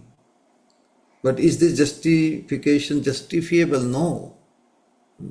Bhagavatam goes to the extent that even in immaturity, if one gives up material duties and goes for Krishna consciousness, it's like a running away from the material duties.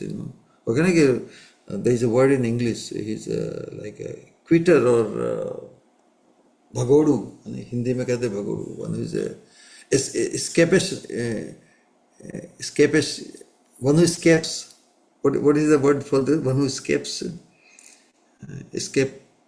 escapist, no, something like that. Escapist. Escapist, very good. See, yeah, escapist. Even to become escapist, but if you escape from everyone else for Krishna, it is no less than glorious. That's the point. So, Krishna consciousness alone will rescue us. Our entanglement in all so-called material duties, they will keep us entangled. So, if we find the escape, if we find the excuse to escape from all our entanglement for Krishna, it's worth it. That is the very essence of today's discussion. So, Rinakarta, how much one will just remain in the name of religious duty the whole life and so many lifetimes? I will just use my endeavor to earn, to pay the debt of my father. And one can remain, and one should he justify that, oh, I have no time for Krishna consciousness because I am working 24 hours to pay the debt of my father. Rin karta pita shatu, one gets the deep, oh, he's a son of that person who just is in debt, like that. But one should be able to even look over that. That's why this principle, one is not responsible for the actions of others, especially it's the other way around. Na? Father, if the children do something, dependent children do something, then the father is responsible for them.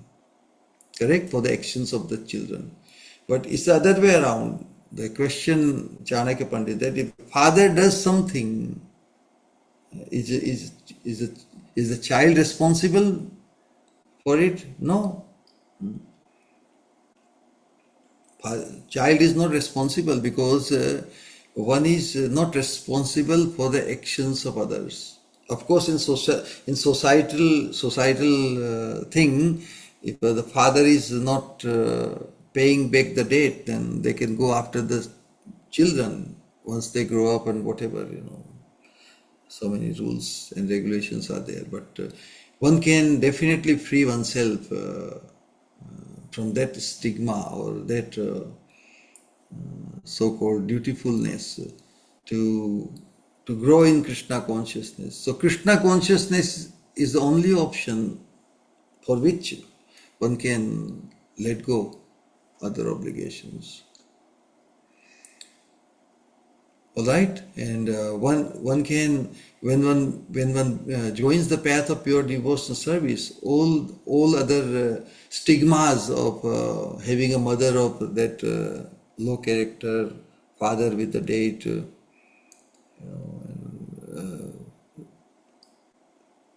and we can discuss. But your context is specifically in whose regard?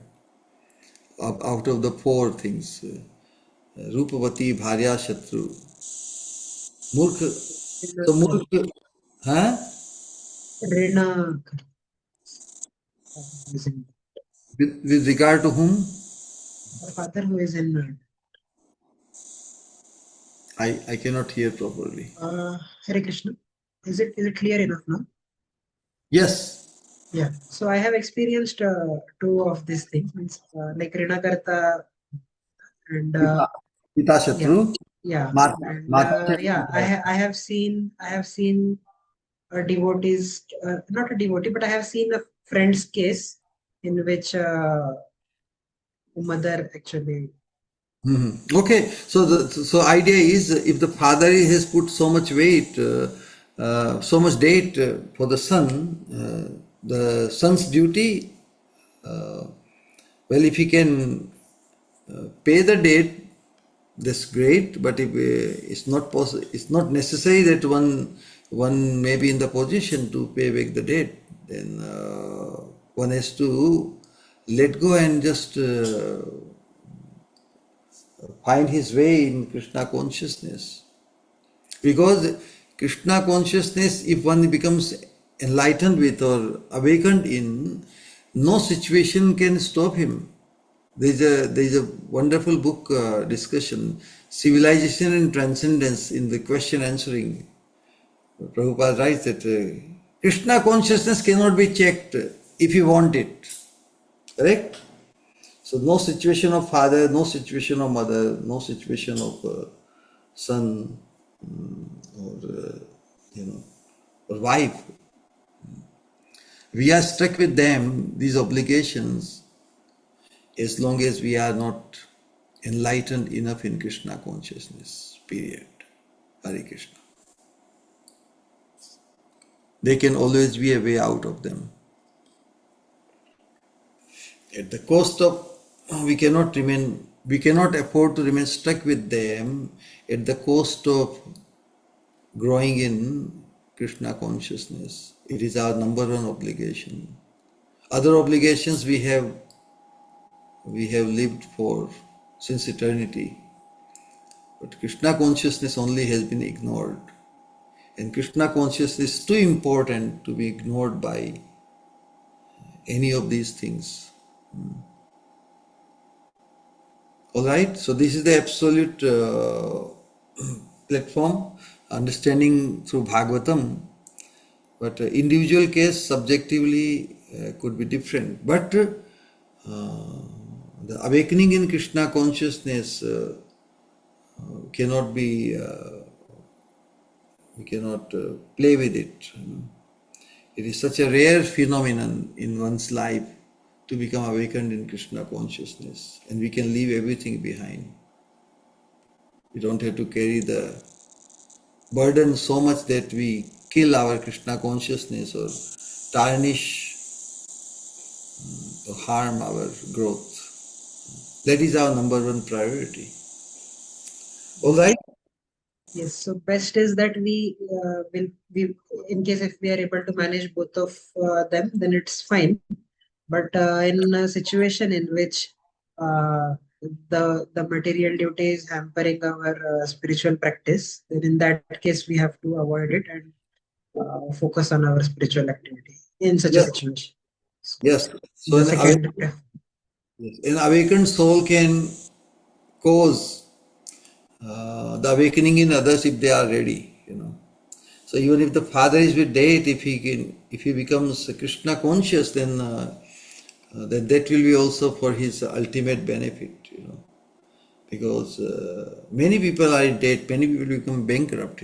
So it brings some infamy. But we know that infamy is not more important than life. One has to first survive. If he survives, then he can go for different options, including Krishna consciousness. So if one has chosen to lead the path of Krishna consciousness, then other things can be managed or let go for the time being. If in the future, if the son gets a lot of money, he can pay back.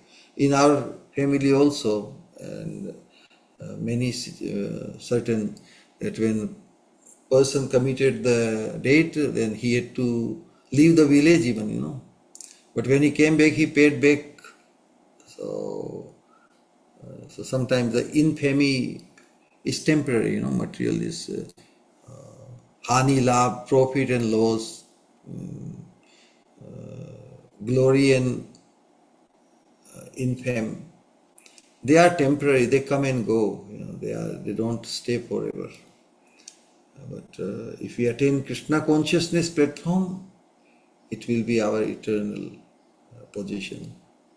So to attain the eternal sublime position of Krishna consciousness, we can tolerate the things associated with those things in fame. Everybody wants glorious, prestige, but anything which is cause of infame. But one is not responsible for the actions of others. So one should just tolerate if it is not within its means to change the situation. But one must, it is our number one obligation to find our focus undisturbed, focus in Krishna consciousness. And accordingly we can sort out many things. Believe me, Krishna consciousness is such a rare gift, such a rare phenomenon in our life that since eternity, innumerable lifetimes, we have gone through the traumas of these four situations which in Chanakya Pandit is describing. Chanakya Pandit is describing only the problems. Krishna consciousness is the solution. All right? Yes. So actually, I wanted to ask, in concern that yesterday you mentioned about demigods being envious of. Am I loud and clear? I cannot, your voice is to me not clear. If you can Okay. write, Is it clear now? yes, I can try to hear. Okay. Okay. So you mentioned. Speak slowly and loudly. Yeah. Okay. So you mentioned yesterday regarding enviousness of demigods for a person who has taken shelter of Guru and uh, my question is like being demigods being envious, they might have like trying to shake the faith of the devotee who has taken shelter. And like, is this mentioned by Sanatan Goswami in some of his text? And another is like we see like Yasyaham Anugrahanami Harishyate Dhanam Shani. So how to understand this thing? Like No, if that is Krishna's mercy. Yashyaham anugrihami harishyata dhanam shanai. Tata, everybody just gives him up. But your hmm, question is regarding the demigod worship, na? not worship, but they influencing the life of Yes, yes, like yeah. his health or financial situation or prestige, like No, no, specifically. yeah, in life of a practicing devotee, in Krishna consciousness, ultimately Krishna is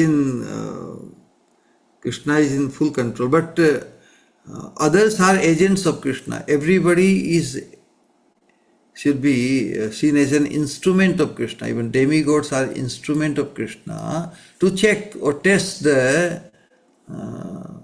our Krishna consciousness. So sadhak has to be very careful and strong. One should not think that I am foolproof. Savdhani hati, durghatna ghati. So there is always a fallibility principle. A sadhak should always think that he is fallible. Although others can see devotees as pure and everything, but a sadhak, a pure devotee also thinks of himself. He never thinks that he is infallible, and that is the platform. So others will try to pull our legs down because of the envy. So even demigods, they show their envy towards those who are following the path of pure devotional service. Because they think, oh, these people are going to transcend us, they will reach the abode of the Supreme. And so, in their capacity, whatever they can do, they may create the situations. But if a sadhak who is alert and watchful, he will see it as Krishna's taste through demigods or anyone else, even our family members and anybody. Everybody is an instrument of Krishna, and as an instrument of Krishna, if the taste is there, it is only Krishna's, has to be seen as Krishna's mercy, isn't so? How can we blame anyone or anything for our Krishna consciousness? Rather, we should be able to see everybody as a helping, as a helper, one who is apparently denouncing us or insulting us or pushing us. For one sure, one thing for sure, they are just pointing that which direction you are moving, you know. So they test our determination in Krishna consciousness. So that way they are acting as an instrument. Even the stepmother of Dhruv Maharaj, was she not ultimately seen as an instrument? Even at that time, even his own mother said, yes, whatever your stepmother says is right. Only God can help Taking you shelter, yeah. to take birth from her womb. you know. So ultimately, how much awakened a person wants to remain in Krishna consciousness. That way one will be able to sort out things. उसका विवेक है ना, a Krishna conscious person, he becomes blessed with good judgment, good vivek or discretion, because his purpose is not to remain entangled in the material affairs, society or dharma, etc., but to find his way quick. Tivrena bhakti yogena yajeta purusha param. One has to expedite his journey or the pace of moving forward in Krishna consciousness.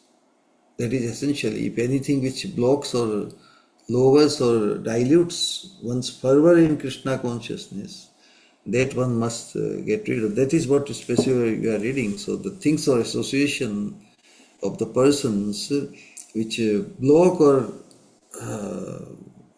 diminish or dilute our Krishna conscious fervor, we should do away. We should not think that we are so capable and so strong that we Yes, can. actually, I had this concern like Srila Prabhupada in his purport in very initial shlokas of Bhagavad Gita, he writes that a devotee is naturally compassionate when Arjuna is thinking about his family and like his family members being killed. So there Srila Prabhupada writes that a devotee is naturally compassionate, and uh, this is not his like it is not that he is incapable, but it is his natural compassion for them. And Srila Prabhupada writes that it is the natural like swabhava of a devotee that he feels compassion for them. So in that regard, then like I wanted to ask this.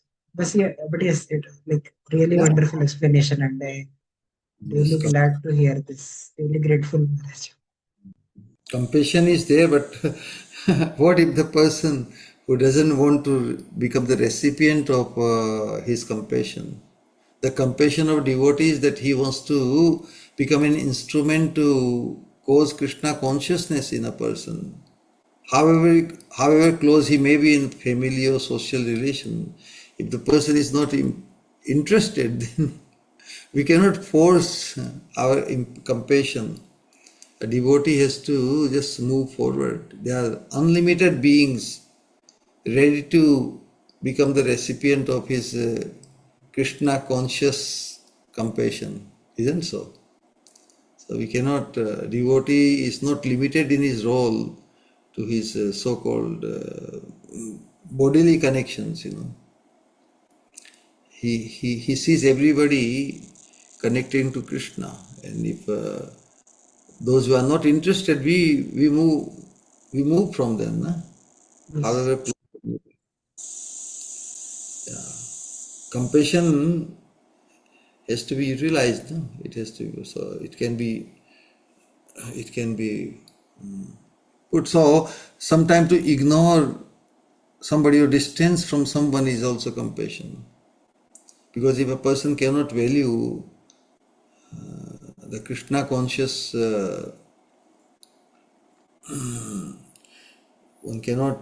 one who fails to value somebody in a Krishna conscious way, or value someone's Krishna consciousness, then to distance from them, so that they don't commit offense. So to protect others to commit offense, to a devotee does not think that he's a Vaishnava. He doesn't think much about, but at least he can distance himself so that others don't become offensive. He may not take the offense, but Krishna Krishna takes the offense. No?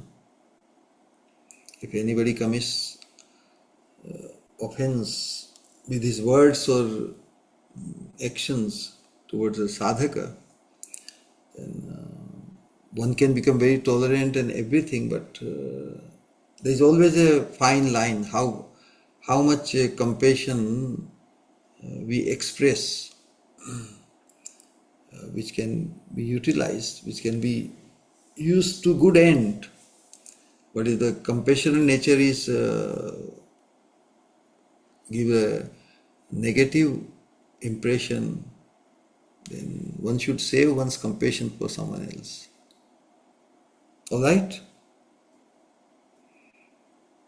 Yes. How can someone who is my brother in this lifetime is closer to me than someone else who may have been my brother in the previous lifetime or any other relation? So ultimately, what will make a very clear difference would be who is interested in Krishna consciousness. Then he is a worthy brother or sister or anyone else.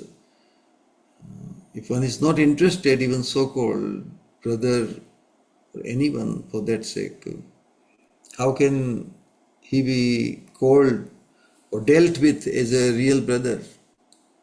He will be distanced. But those who are interested in Krishna consciousness, they will become close to us. Sajatiya Shay. We have to insist to associate with those who have the same aspiration, or we can definitely express our compassion to those who show some interest in Krishna consciousness. That's the point. All right? Yes.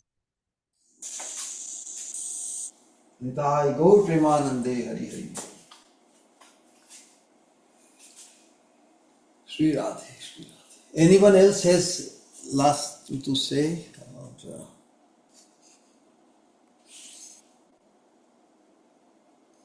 all right, Anand Vigrah or Kirtane Sadahari.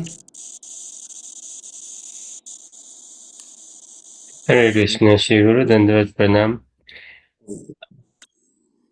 Amazing satsang, Shri Guru. And I think that real takeaway message, or this point which you bring home, Shri Guru, the essence of all essence, Sajatiya Asha Snigde Sadhu Sange Satovare. And these four benchmarks or points, this is pure Krishna consciousness, Shri Guru. The way these teachings which you bring out, Shri Guru, from call it Bhagavad Gita, Bhagavatam, Chaitanya Charitamrita, the core of the message, how to advance in Krishna consciousness and what is Krishna consciousness. Koti Koti Pranam, Shri Guru. Such pure realization, Shri Guru, yours, and even more, what you speak is purely your causeless mercy, Shri Guru, somehow that I came in contact with you and being accepted by you. Koti Koti Pranam, Shri Guru.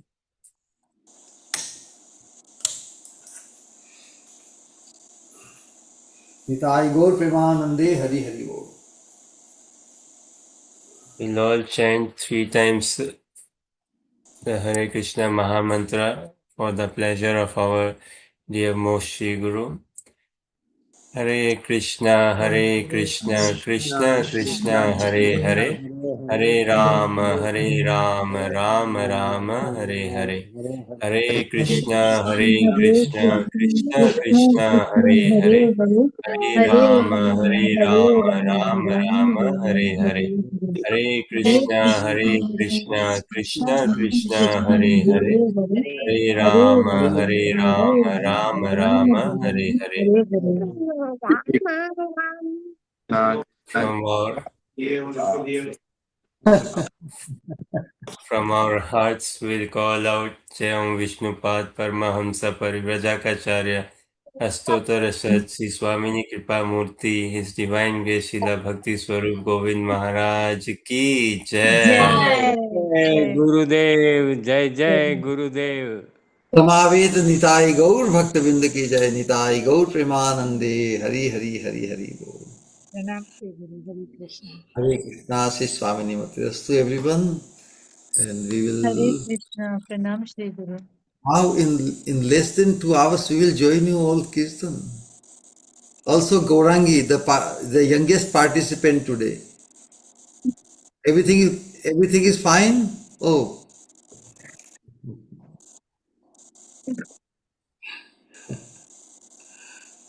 Gaur Premanande, Hari Hari Bol. Hare Krishna Dandot Hare Pranam Krishna, Shri Guru. दंडवत प्रणाम गुरुदेव। Hare Krishna Nitai Gaur Premanande, Hari Hari Hari Bol. हरे कृष्णा प्रणाम श्री गुरु। Hare Krishna.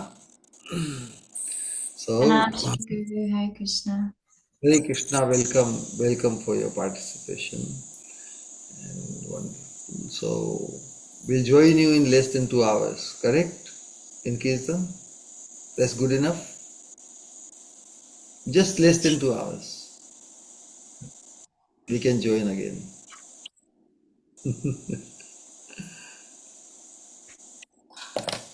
Gaur Premanande, Hari Hari Hari Hari Gaur.